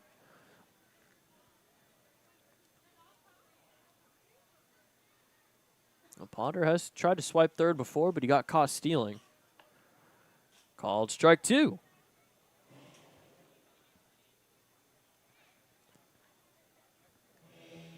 Pierce drove in the 2 runs that are pretty much the difference in this one. Made it 2-0, now 3-2.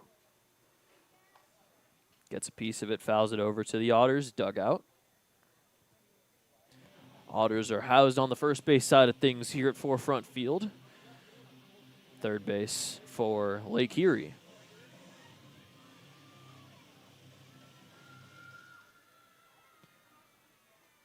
Nova kicks and deals, looks back over to second, and that one will hit Pierce on the back. So rough pitch to throw inside 0-2, and that'll load the bases with nobody out for Logan Brown. That might be the day for Nova.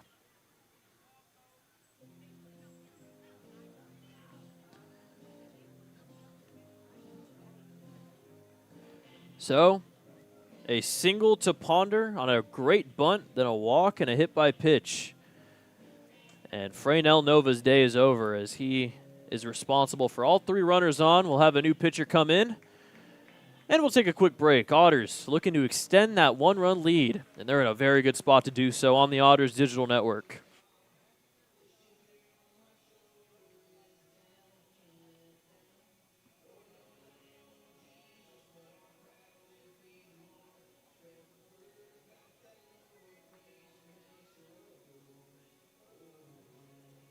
Fans, now on the mound for your crushers. Surrey, number 23, Haven Parks.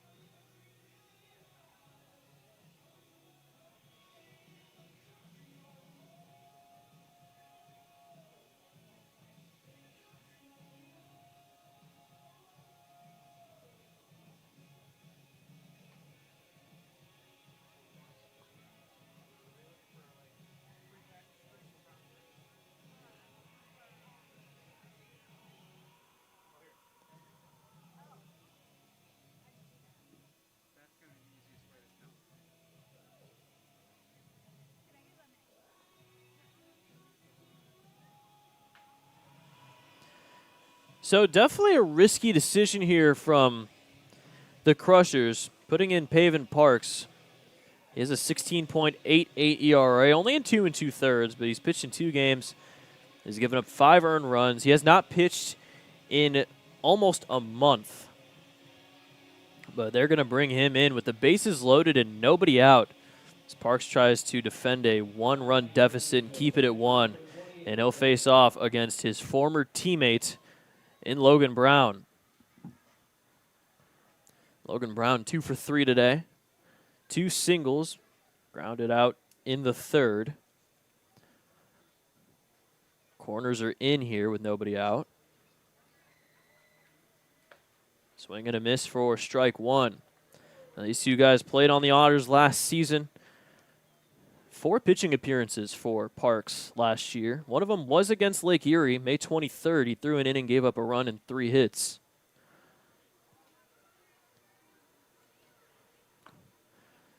That is called strike 2 on the outside corner. Mentioned Paven Parks doesn't do too much pitching. He is technically a two-way guy, but does a lot more hitting than pitching. He's a DH today, so whoever pitches after Parks will have to hit in that spot.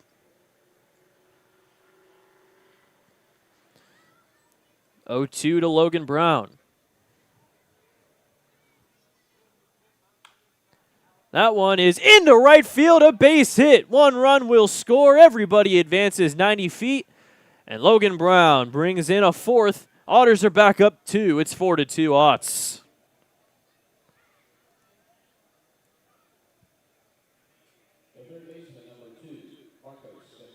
Third hit of the day for Logan Brown, and it brings in a 4th run. Still bases loaded with nobody out. And, oh, that run is given to Nova. So will second and third if they score. First pitch to Marcos is a little high and away for ball one. So now it's Jones on third with Pierce on second and Logan Brown on first. Corner still up on the turf grass. That's inside, and it's 2-0.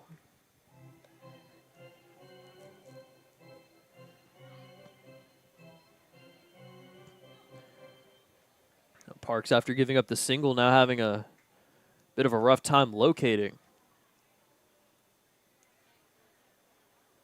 2-0 pitch. There's a fly ball into shallow right field. Redfield will make the catch. Tagging at third is Jones. Throw to the plate is not in time. Throw to third, and that one's not in time. Sac fly for Marcos Gonzalez brings in a fifth run. It's 5-2.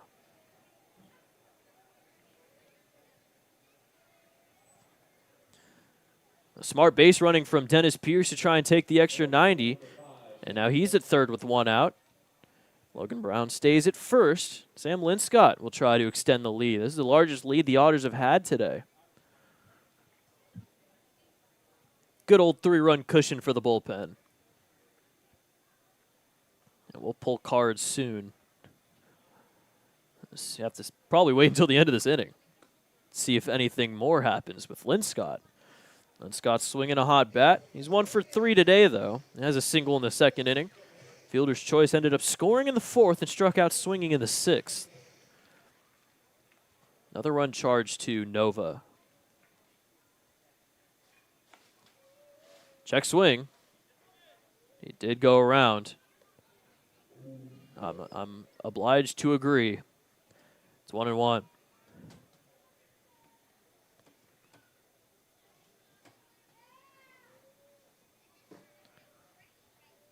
Park's already off to a rough start this season on the pitching side. It's continued here. And the runs are going to his teammate as he hits Linscott. And that'll load the bases back up.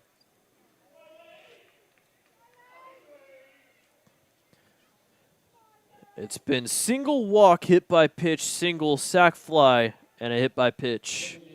3 free passes, 2 singles, and a sac fly in this inning. And there's still only one out. Mark Black. See if Mark Black can make this into a blowout here.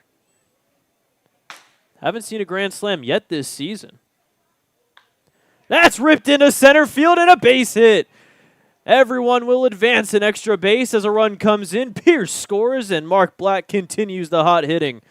It's 6-2 Otters.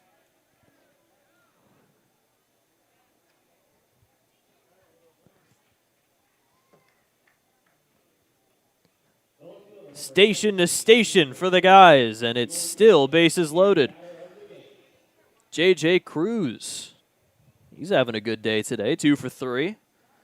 Trying to get his second 3-hit game of the season. His first since his first game of the season. That'll miss low for ball one. Well, the decision to put Pavin Parks in is not looking like a good one for the Crushers. 3 runs have come in here in the 7th. And that's a base hit into right field. 1 run will score. Everybody advances another 90. And J.J. Cruz has a RBI single. It's 7-2 Otters.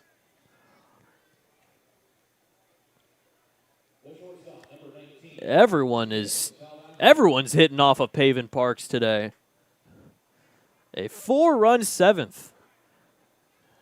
Now it's looking dire for Lake Erie. Still, only 1 out.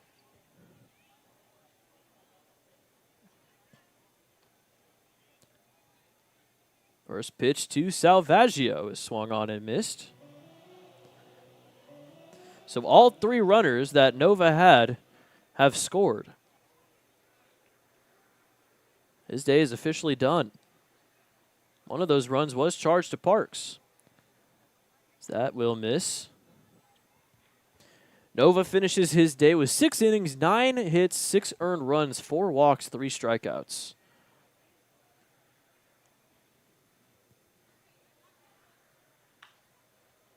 Fly ball foul off to the right side. Running after it is Redfield, but he'll run out of room.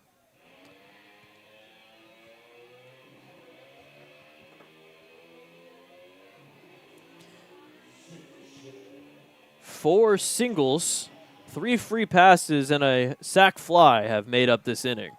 1-2. Low and away. Good stop from Vegas to stop the runner at third from coming in. It's now Linscott at third, with Mark Black at second and J.J. Cruz at first. J.J. Cruz, 3-hit game today. He's hitting the ball very well. Might get his average over 200. Second 3-hit game of the season. Fouled away. Still remains at 2-2. Foul ball brought to you by Hez Construction. Choose the best and never regret it. I'm sure Lake Erie's regretting putting Parks in here.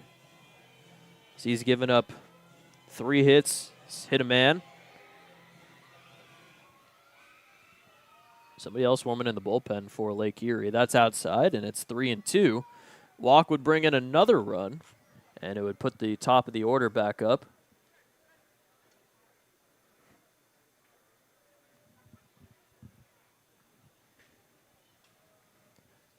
"3-2" is called strike 3, and that is out number 2.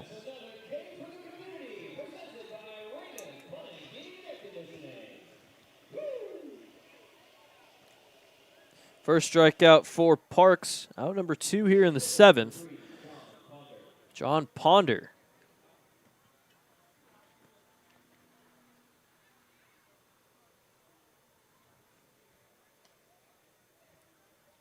First pitch swinging. 0-1 to Ponder. Well, the Otters have officially batted around here in the 7th. Ponder led off the inning with a single, bunt single at that. He swings and misses. It's 0-2.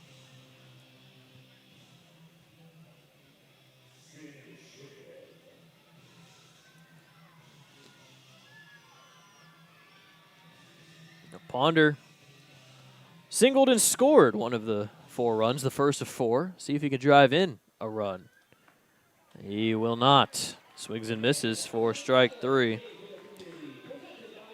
Back-to-back strikeouts for Paven Parks, but a 4-run 7th inning for the Otters, and they have a 5-run lead, a very comfortable lead for the bullpen, as it's time to stretch here in Avon. 7-2 Otts on the Otters Digital Network.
Seventh innings brought to you by Jacobs Pub. Jacobs Pub is proud to support the Evansville Otters in the Jacobsville neighborhood. Be sure to check out First Fridays at 607 North Main Street in Evansville, Indiana. Well, we're doing 4 card pulls because they scored 4 runs in the 7th inning. We're going to do this over the course of the inning. I'm sure Nolan Thebe, who pitched in a very tense situation in the bottom of the 6th, is now very comfortable with where he's at right now. Pitching with a 5-run lead. First pitch misses to Watkins. It's Watkins, Acevedo, and the top of the lineup in Redfield to lead off the bottom of the 7th. Our first card is rookie Yanquiel Fernandez. Pretty good card. Fernandez last year hit .225. -1 WAR, but he's back in the minor leagues now. Hopefully he turns out to be pretty good for the Rockies. You know, the Rockies usually pretty good at offense because of where they play. It's outside. It's 2-1. Our second card is Miguel Vargas. After a down 2025, he's really hitting well. And the White Sox are just playing really great this year. Shout out to the White Sox. That'll miss. It's 3-1. Our third card is Nick Pivetta. Nick Pivetta spent a few years on the Phillies, went to the Red Sox, is now on the Padres in his second year. 3-1 pitch from Thebe is a fly ball into left field. That'll veer away foul, and it's a full count. Which means our last card, Juan Burgos, rookie card. Juan Burgos he pretty much did the whole tour. Modesto to Everett to Arkansas to Reno. Then with Tacoma, was with the Mariners for a little bit last year and is now back on the D-backs. Fly ball into left field. J.J. Cruz gives it a run. It will land foul. Just barely. It'll remain at 3-2. So, as a recap, cards we've gotten so far: Matt Strom, Grant Holmes, Giancarlo Stanton, Yonquil Fernandez, rookie; Miguel Vargas, Nick Pivetta, and Juan Burgos, rookie. Since we've started doing the card pulls, the Otters have scored 7 runs in back-to-back games as well. Maybe I gotta start pulling cards more often. Maybe they hit the ball better when there's a prize at the end of it. Another payoff here to Watkins. That will miss for ball 4. 2 walks for Thebe so far, as Watkins will take first. Now it's Acevedo.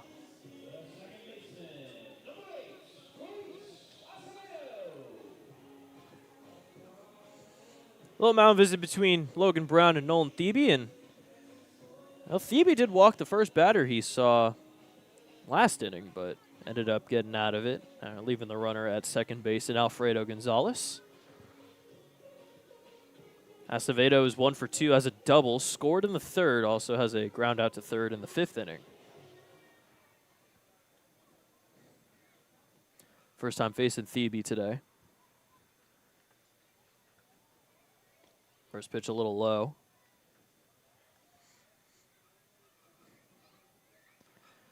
Acevedo, first season with Lake Erie, 3rd in the Frontier League.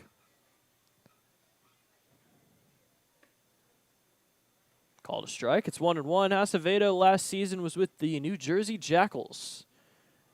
Solid .306 in 72 games. Got traded to Lake Erie on December 23rd of last year for Leonardo Rodriguez. A little high. It's 2-1.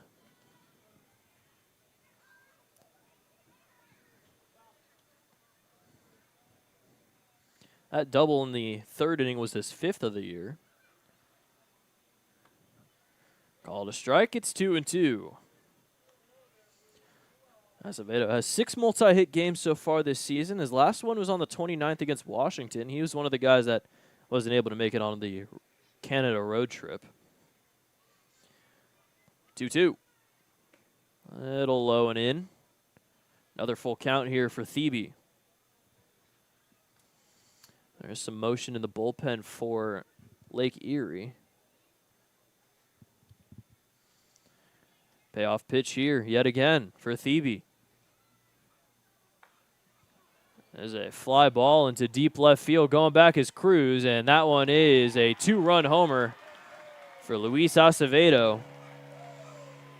Lake Erie's cut into the lead. It's 7-4.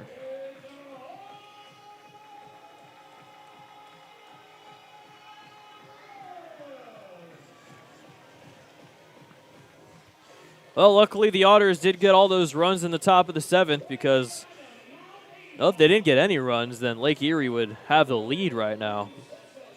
Unfortunately, Otters are still up 3. Still some good room here for Evansville. even with the 2-run homer. That's the second homer of the year for Acevedo.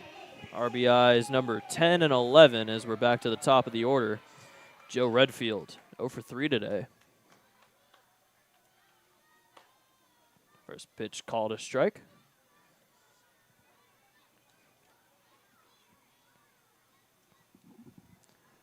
Looking like Dawson Hargrove in the bullpen for Lake Erie. So he'll probably get the top of the 8th. That one's a little low for ball 1.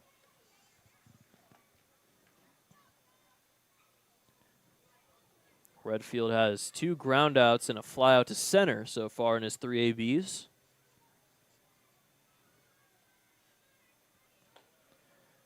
It's the zone. It's 1-2. Let's see how Thebe can respond after giving up the 2-run homer. And keep things at a 3-run lead. We'll still be in a good spot here. Foul back to the netting.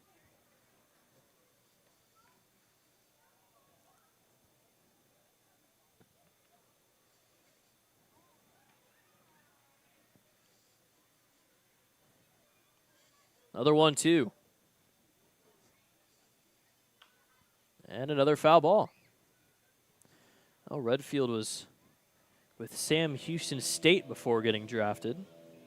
Hit .402 with the Bearcats. ABCA D1 All-American third team selection. 21st in the country in batting average. 7th in the nation. Exactly 100 hits in 61 games with Sam Houston State. Another 1-2. Got him swinging. There's a good comeback at bat for Thebe as he gets Redfield swinging. His first strikeout of the day, and that's out number 1.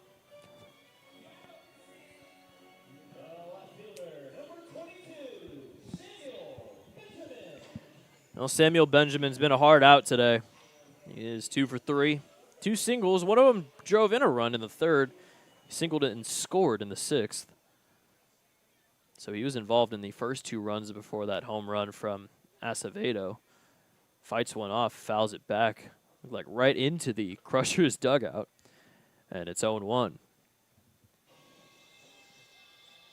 Yeah, kind of like that.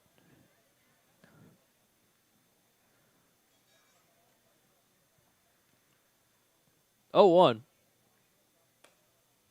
It'll inside, fastball 91.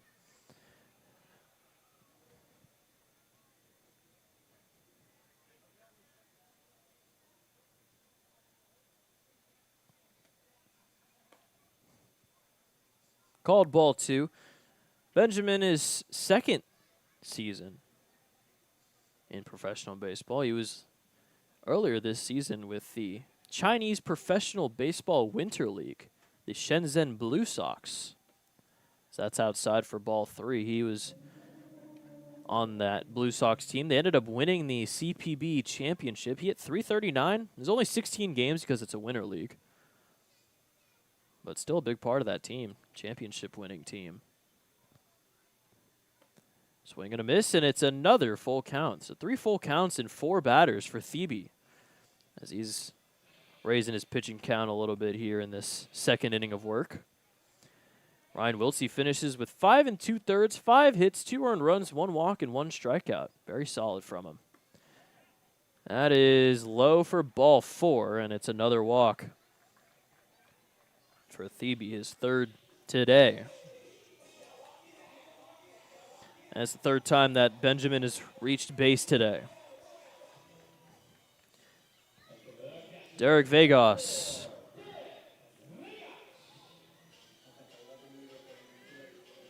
Vegas has walked as well. He was the recipient of the only walk allowed by Wiltsey.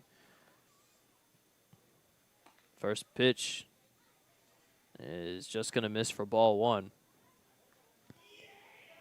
Alex Valdez warming quickly in the bullpen for the Otters. A little low. It's 2-0. Wonder if they're going to have Valdez here if things go a little bit wild for Thebe. See if he goes an inning and 2/3. That'll miss high, and it's 3-0. Thebe struggling to locate here in his outing today.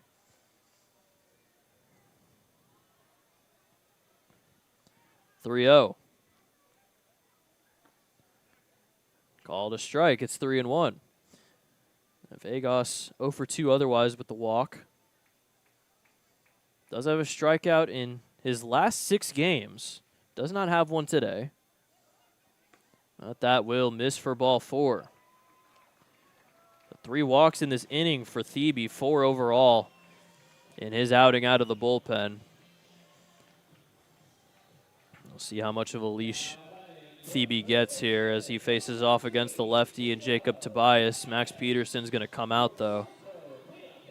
It looks like we might have a pitching change here in the bottom of the 7th.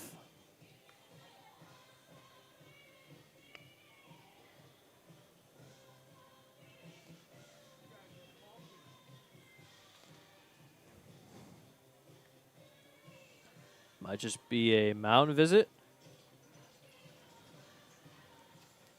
Thebe hasn't been able to locate well. He's had a couple of pitches that have just missed,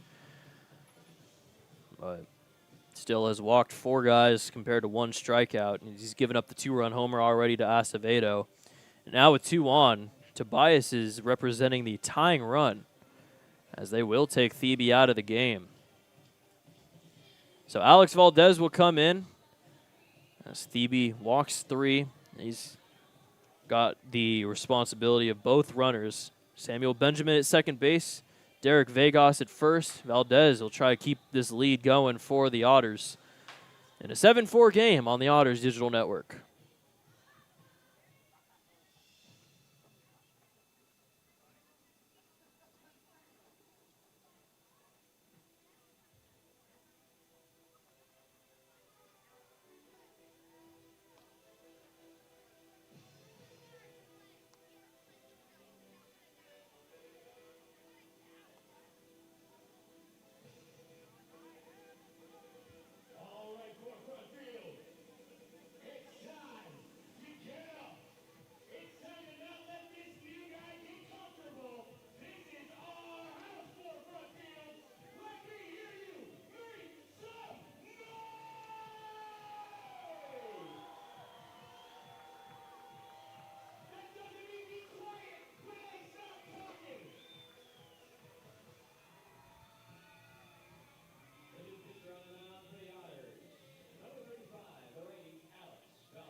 Alex Valdez is into the game. Pitching change brought to you by the Answer Auto Repair East. Find all your battery needs at the Answer Auto Repair East, located at 2319 North Green River Road, or give them a call at 812-475-9000. Valdez, don't let the ERA deceive you. He's been pitching very well as of recent, which is why he's been brought in to try and keep this lead for the Otters. First pitch a little outside.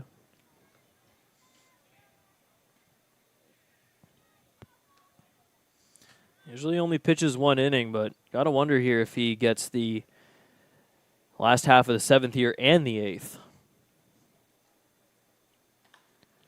High fly ball into right field. Linscott under it. He'll make the catch. Tagging at second base is Benjamin. Throw to third is not in time, though. Well, they do get out number 2 on the flyout from Tobias, but advancing 90 feet away now is Benjamin. He's at third.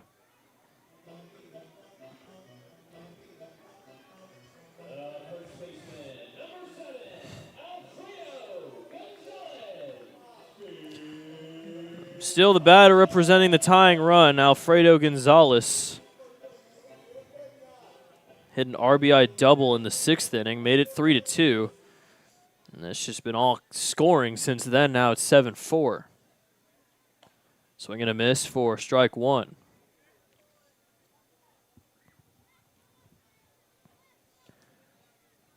Gonzalez, other than the double, he's overall 1 for 3.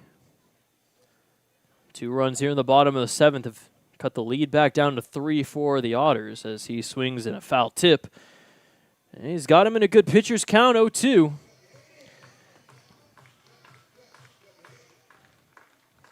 Got to get out of here with just the 2 runs given up. Still a comfortable 3-run lead for whether it be Valdez or just Serta. 0-2. Just misses outside. Gonzalez, that RBI double was his 10th of the year. And his 4th double of the year as well. 1-2. There's a fly ball into left field, and that'll drop in for a base hit. 1 run will come in. First to third is Vegas, and RBI single for Alfredo Gonzalez. It's back to a 2-run lead for the Otters. It's 7-5.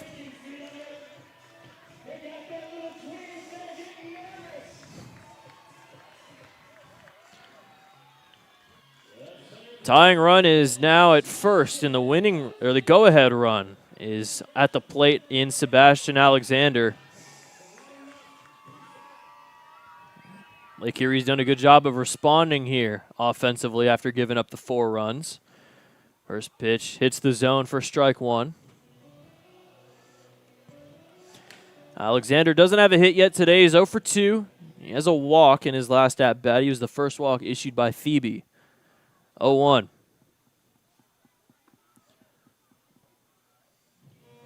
Little low and away.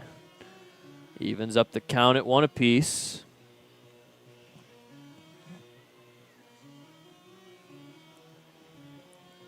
Valdez a little high on the pitch count. Wonder if he's going to get the 8th.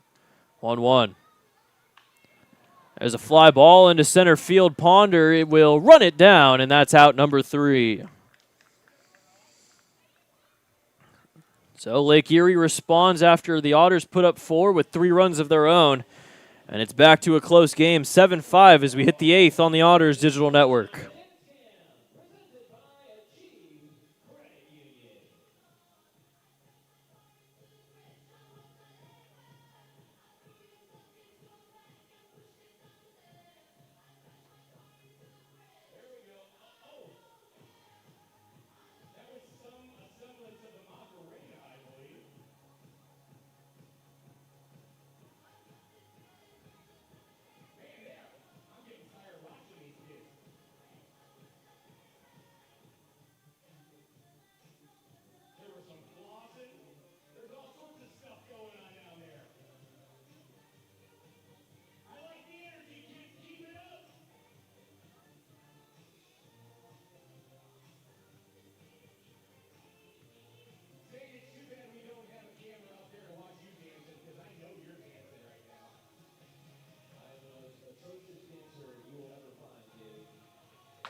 Eighth inning is brought to you by McMahon Exterminating. Remember who can help with all your pest control needs.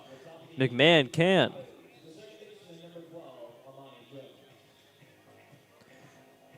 We have a new pitcher into the game for Lake Erie. Brandon Noriega is on the mound. First lefty we'll see today.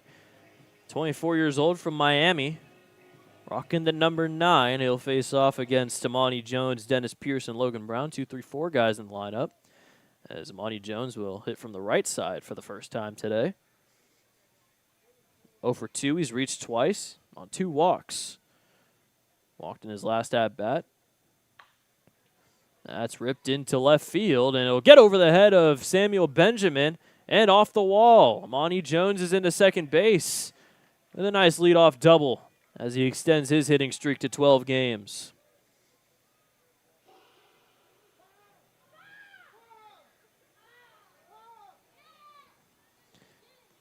A good start here, and already a mound visit here between Vegas and Noriega.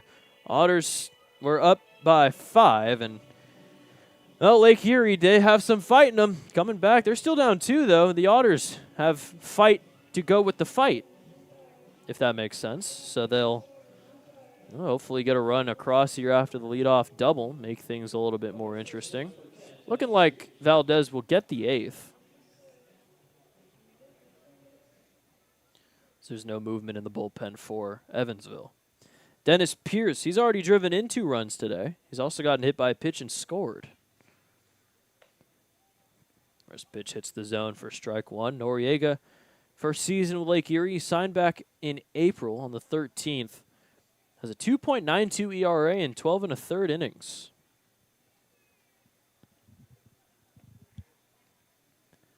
That'll miss. It's 1-1. Last outing for Noriega was in Quebec. Game 2 of the doubleheader on Sunday. Through a scoreless frame, walked 2. Ended up getting the victory in Game 2 of that doubleheader. 5-2 win for Lake Erie.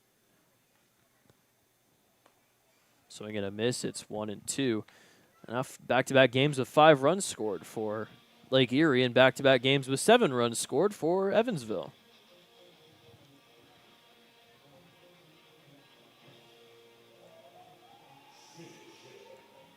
One-two to Pierce. And the turf almost hit him again, and it's 2-2. Good block from Vegas to stop the advancement to third for Jones. Last season, Noriega was in the Atlantic League, the Hagerstown Flying Boxcars. He had a 6.66 ERA in 54 innings. He was the 11th pick out of 12 picks in the Atlantic League draft. Ended up playing the entire season. 2-2 is way outside, and it's a full count. Originally, Noriega was drafted in the 11th round of the MLB draft in 2022 by the Cubs. Didn't play college ball. He was with the MLB Draft League. Grounder past the dive at third, over to short. Throw to first, though, is not in time. Jones tries to take third, and that throw will get away. Great base running from Jones as he's able to take the extra 90. Almost came back to bite him as he didn't really have a good start on it, but you saw nobody was covering third. Heading over there was Tobias, and the throw was away. So base hit for Pierce, his second hit of the day. And there's runners at the corners with nobody out for Logan Brown. Last time there was a runner in scoring position for Brown. Drove in a run on a RBI single against Paven Parks. He'll drop the bunt down, another squeeze play, and it works to perfection yet again. As Amani Jones will come in from third, and it's 8-5 Otters.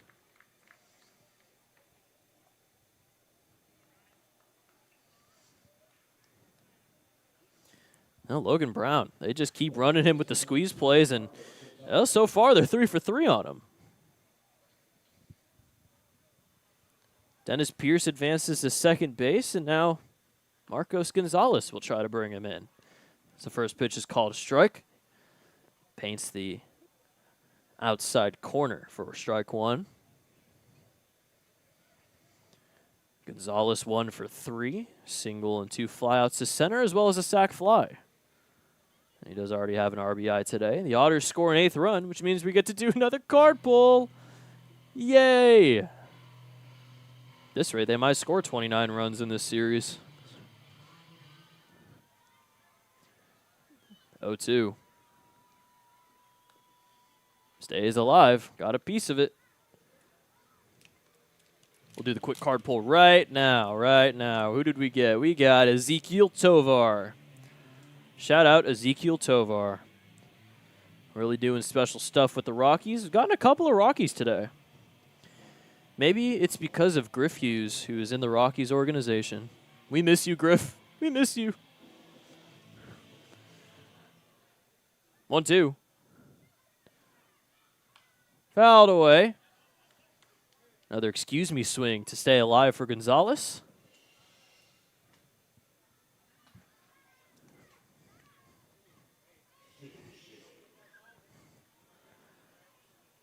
We'll do it again. Pierce at second, getting covered over there by Acevedo. And another foul ball. Well, Gonzalez really trying to stay in this one. Doing a good job of it so far. A lot of foul balls as Linscott stands on deck. So you can win the battle here. Another 1-2. Grounder over to short. Throw to first from Watkins is in time. So Noriega does win the battle. 6-3 ground out is out number 2.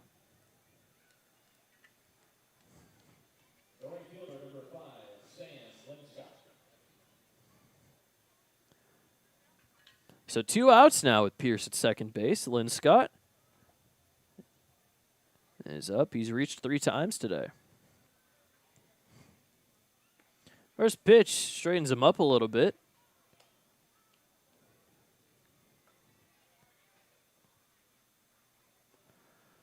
Pierce singled, advanced to second on the sac bunt from Logan Brown. That brought in a run. Logan Brown's now got 2 ribbies and 3 hits today.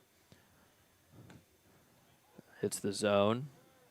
A little bit on the inside corner. Makes it 1-1.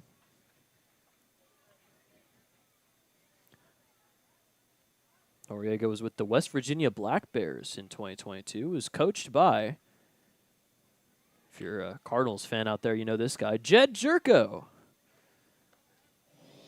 Nice little pull there. Shout out Jed Jerko. Fouled away. It's 1-2. Noriega looking to get out of this one with just the 1 run given up.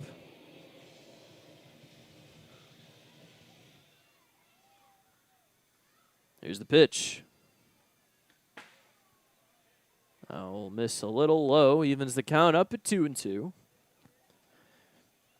I'll back up to a 3-run lead for the Otters.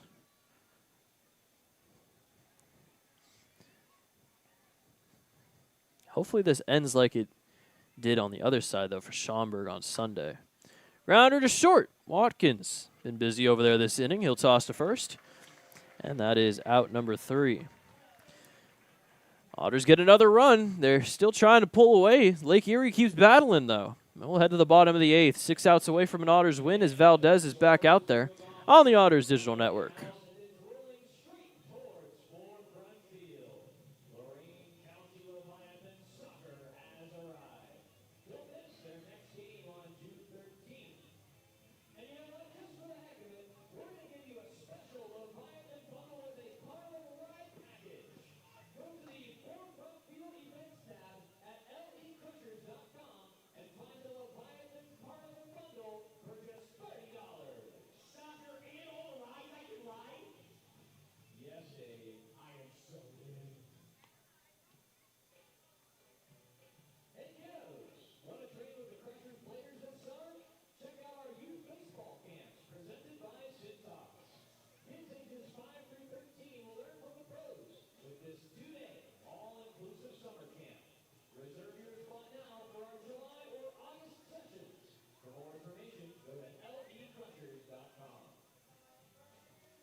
Nine p.m. Eastern Standard Time here in Avon, Ohio. For everybody watching Evansville, hey, we're an hour ahead of you. I don't know why. I just decided to say that. Tomorrow, get your alarms ready because we play here at 12 noon EST, which is 11 over in Evansville. It's going to be an early one tomorrow, and it's going to be a day. It's definitely going to be a day. But on Thursday, we're back here at 6:30. First pitch, grounder into right field for a base hit is Garrett Pike. Comes in as a pinch hitter for Pavin Parks and hits a single on the first pitch.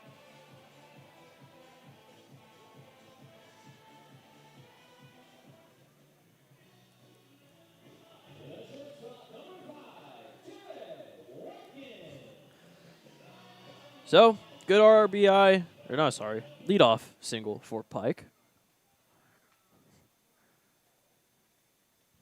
Parks was the DH, comes in as a pitcher.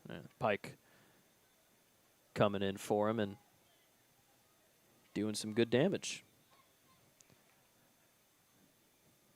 Lake Erie down 3 yet again. A 1-0 to Watkins. Swung on and missed. Watkins 0 for 2 today. He has a walk in the 7th, came around to score on the 2-run homer from the guy on deck, Luis Acevedo. Otherwise, a ground out and a line out to Jones at second base. 1-1. Fouled back, it's 1-2. They're sticking with Valdez for the 8th. Save situation, so most likely going Serta for the 9th. There's another lefty warming in the bullpen for Lake Erie.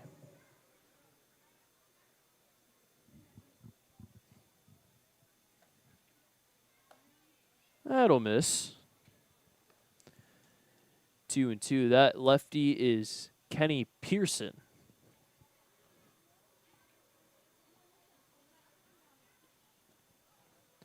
2-2 now from Valdez. Fouled away.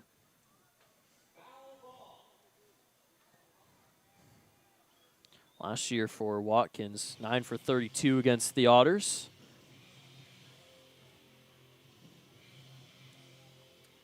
Played in 2 postseason games. Lake Erie's made the postseason 3 straight seasons, but it's been Quebec. It's always been Quebec. So that one misses outside. 3 and 2. And we've already seen the walk issue on the side of Thebe. Can't have it linger here to Valdez. Payoff pitch. Runner goes. Fly ball goes foul off to the left side. Foul ball brought to you by Hes Construction. Choose the best, never regret it.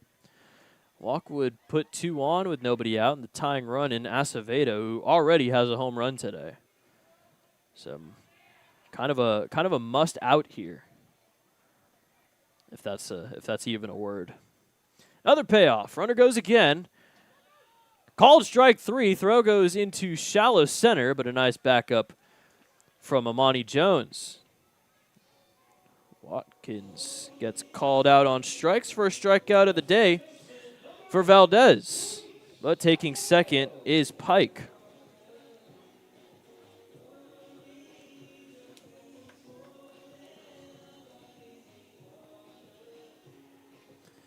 So Garrett Pike now 4 for 7 on steals. He's into scoring position with 1 out. Acevedo, 2-run home run in his last at-bat. He also has a double in the 3rd. Came around to score, so he's 2 for 3 in his return after missing the Canada road trip.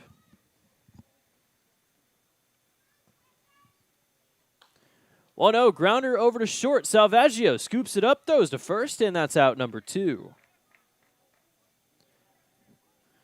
Well, Valdez doing a good job at pitching around the leadoff single. Leaves the guy at second, and is 1 out away from a scoreless bottom of the 8th. I'll bring it to his fellow Dominican, Serta, in the 9th. Looking to get his 6th save of the year. That's in the future, though. Got to get Redfield right now and keep it at an 8-5 game. And possibly take it out of a save situation in the top of the 9th if need be. Fouled back to the netting, and it's 0-1. Redfield 0 for 4 at the top of the order today. Couple groundouts, a flyout, struck out swinging against Thebe. Fouls one right over the press box, and he's quickly down 0-2.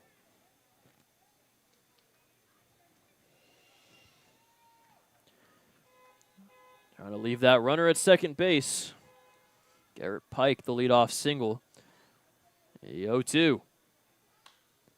Fly ball into left center. Ponder, Cruz. Cruz will make the catch, and that is out number 3. So Valdez works around the leadoff single, gets the next 3 guys out, and it's still 8-5 Otters heading to the 9th on the Otters Digital Network. Check out the video board for upcoming games and promotions, including fireworks displays, theme nights, giveaways, and more. And a reminder that we're right back here tomorrow at noon. Get your tickets at lecrushers.com.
Top of the 9th, Otters, 8 runs on 14 hits.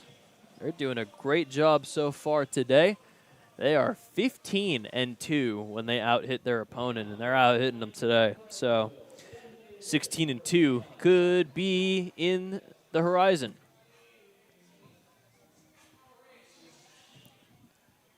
New pitcher into the game, Kenny Pearson. A little bit of a sidearm movement for him, as he'll face off against Mark Black, J.J. Cruz, T.J. Salvaggio, the bottom 3 in the order to lead off the top of the 9th.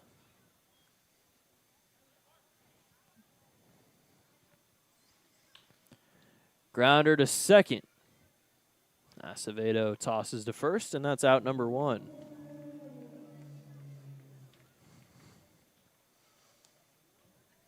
Otters are 6-3 coming off of a loss. 9-2 with no errors. Both of those are true. Seems as though a lot of certain things have to happen in order for the Otters to win. They usually do it most of the time. And we've met every category so far. J.J. Cruz is having a phenomenal day on the sticks as he's 3 for 4. 2 RBI singles.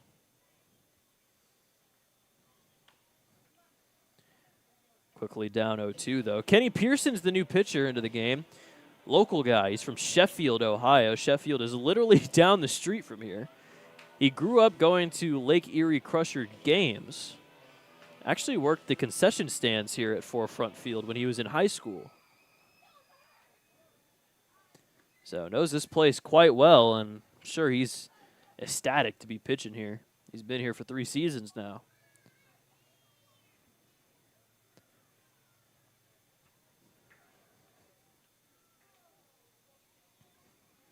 One, 2. Outside. A bit of an interesting situation for Pearson because his contract was exercised by Lake Erie, but they traded him to the Milwaukee Milkmen of the American Association on December 19th for a player to be named later, but then got traded back here on May 18th. Swung on and missed for strike 3, and that's out number 2.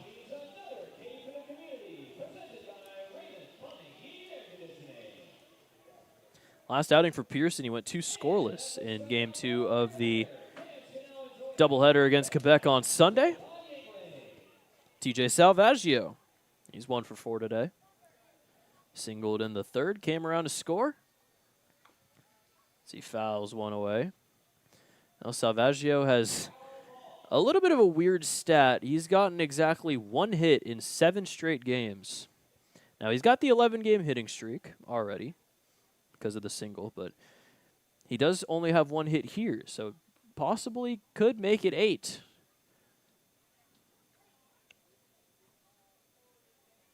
Definitely a stat it's a bit of a weird place to be in because you're getting a hit, but you want 2, right? There's a grounder over to short. Throw on a first from Watkins, and it is only the 1 hit for Salvaggio. 1-2-3 ninth for Kenny Pearson out of the bullpen. Well, ladies and gentlemen, I think you know what time it is. I know what time it is. Everybody here knows what time it is because it is Serta time. We're heading to the bottom of the 9th, 8-5 Otts.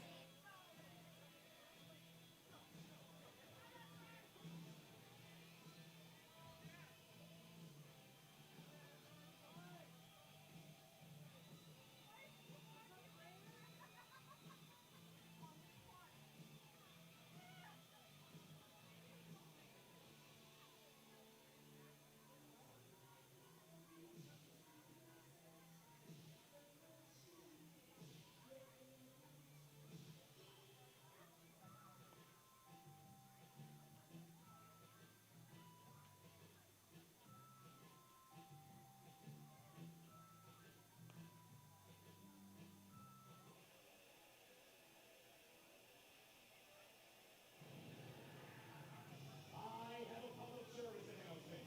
The Surgeon General has determined that sitting on your hands at a time like this is hazardous to your health, and it really ticks me off. It's rally time. It's time to make some noise. It's the bottom of the 9th. I roll out of bed and score 3 runs. Let's get 'em. Let's make some noise. These guys are making noise. They don't know Junior Serta's in the game. 1.64 ERA in 11 innings. 5 saves, looking for his 6th. He's been pitching great. He's been the closer the Otters have needed. And he's delivered all season for them. Has a pretty comfortable 3-run lead as well, as he'll face off against Samuel Benjamin, Derek Vegas, and Jacob Tobias. Top 3 leading off the bottom of the 9th inning.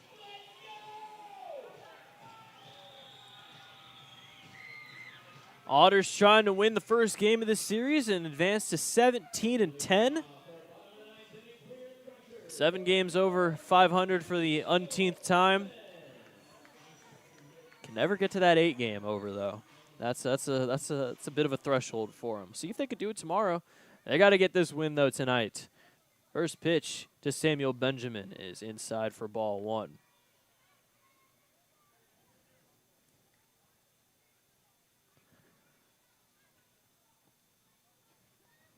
Samuel Benjamin's been a tough out today. He's got 2 hits and a walk. That'll miss. It's 2-0. RBI single in the 3rd, singled in the 6th, and scored, walked in the 7th, and scored.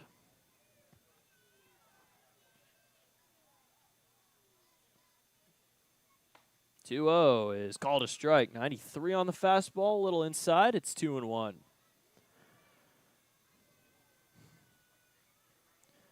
Serta got the save on the 6th on Saturday against Schaumburg. It's a bit of a sticky situation for him, but Sam Linscott made a diving catch in right field to clinch the victory there. It's 3-1 to Benjamin. Here's the pitch from Serta. Big swing and a whiff. It's a full count, 3-2. Well, with the save on Saturday, Serta has more saves with the Otters than he did in his entire minor league baseball career. 3-2 popped up very high and very foul.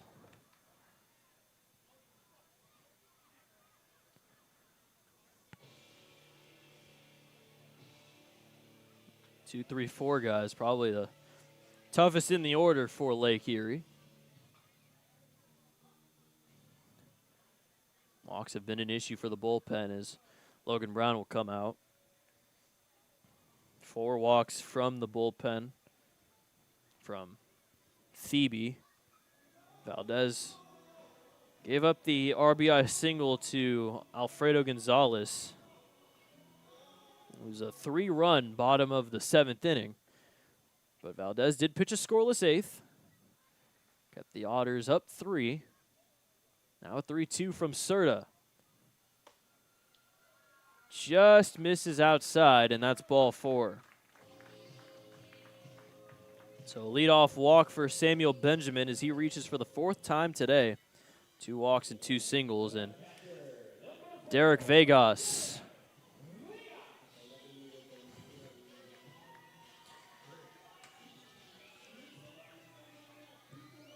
Vegas so far is 0 for 2, but he has walked twice, once against Wiltsey and once against Thebe. Man on first, nobody out. First pitch is called a strike. Vegas, 2 home runs, 10 RBIs this season. Hitting a lot for average, 351 coming into this game. 94 fastball just misses outside of the lower corner.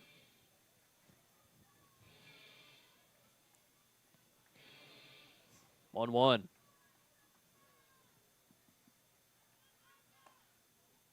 Inside, it's 2-1. That walk now the 6th issued by Otters pitching. 2-1. Fouled off, it's 2-2. Vegas does have 11 strikeouts this season. 2 walks doubled his walk total for the entire season from 2 to 4. 2-2. Low and away. It's another full count for Serta. Back-to-back full counts. Ended up walking Benjamin. Vegas walk here puts the tying run up in Jacob Tobias. Payoff. Just misses outside, and that's back-to-back walks for Serta.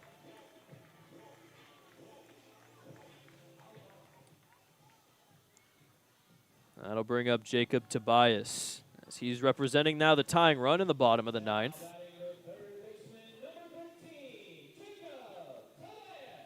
It's another sticky situation for Serta as it was on Saturday.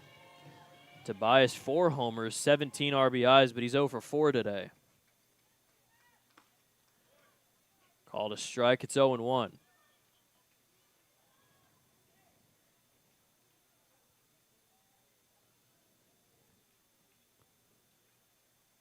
Two on, nobody out. Fouled back. No net there. That would have drilled me right in the face. It's 0-2. Dire needed this first out, especially with Alfredo Gonzalez on deck, who's been hitting the ball well his last 2 at-bats. 0-2. Another foul ball. 95 on the fastball. Straight adrenaline here from Serta.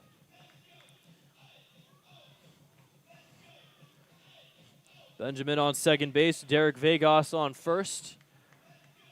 Dyer needed that first out. 0-2. That one will get away from Logan Brown, and both runners will advance to second and third.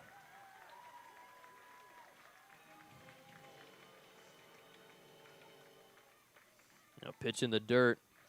Ends up getting past Logan Brown, advancing both runners. And if both of those runs score, Otters will still have a 1-run lead. It's all about the home run that might be an issue for Evansville. Home run ties it. 1-2 from Serta. Grounder up the middle. Salvaggio will throw on to first, and they'll take the run for the out. as that's out number 1. Benjamin comes in to score from third. It's an RBI ground out for Tobias. There is one out now in the 9th.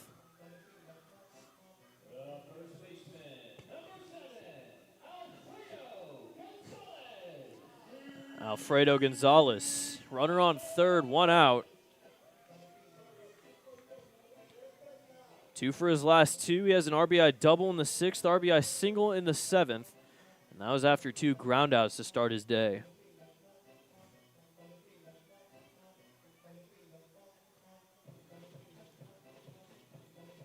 Got to be really careful here. Run at third can score. It'll just make things a little bit more tense. There's a fly ball into deep center field. Ponder's going back. He's at the wall, and he makes another catch. My goodness. Run comes in to score, but it could have been so much worse as Ponder plays more amazing defense today.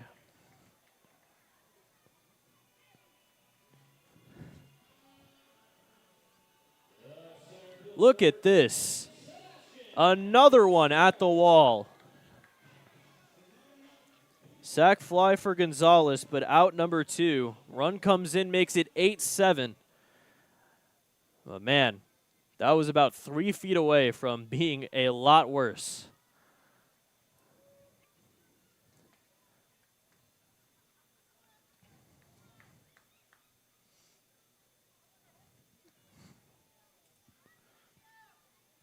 Bunt attempt was popped up from Alexander as he's now the last hope for Lake Erie. Nobody on, 2 outs. 0-1. It is called strike 2.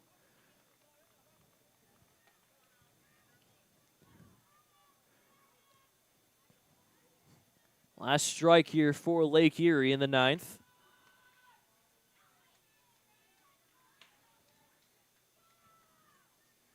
Sarda trying to get save number 6. He's given up 2 runs. Still a chance here, though, to get save number 6. 0-2. Just misses. Alexander 0 for 3 today. He has a walk.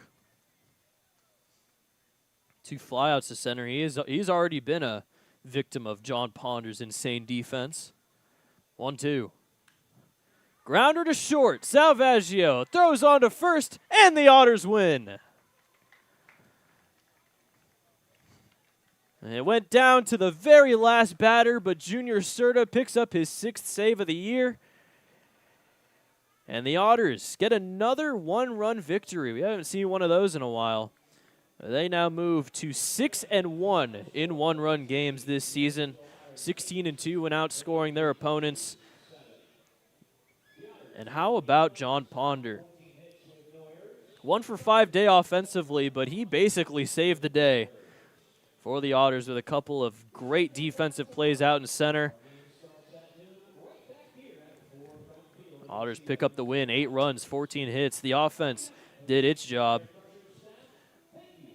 Starting pitching was great from Wiltsey. He went 5 2/3, only gave up the 2 runs. The bullpen, a little bit of a scare, but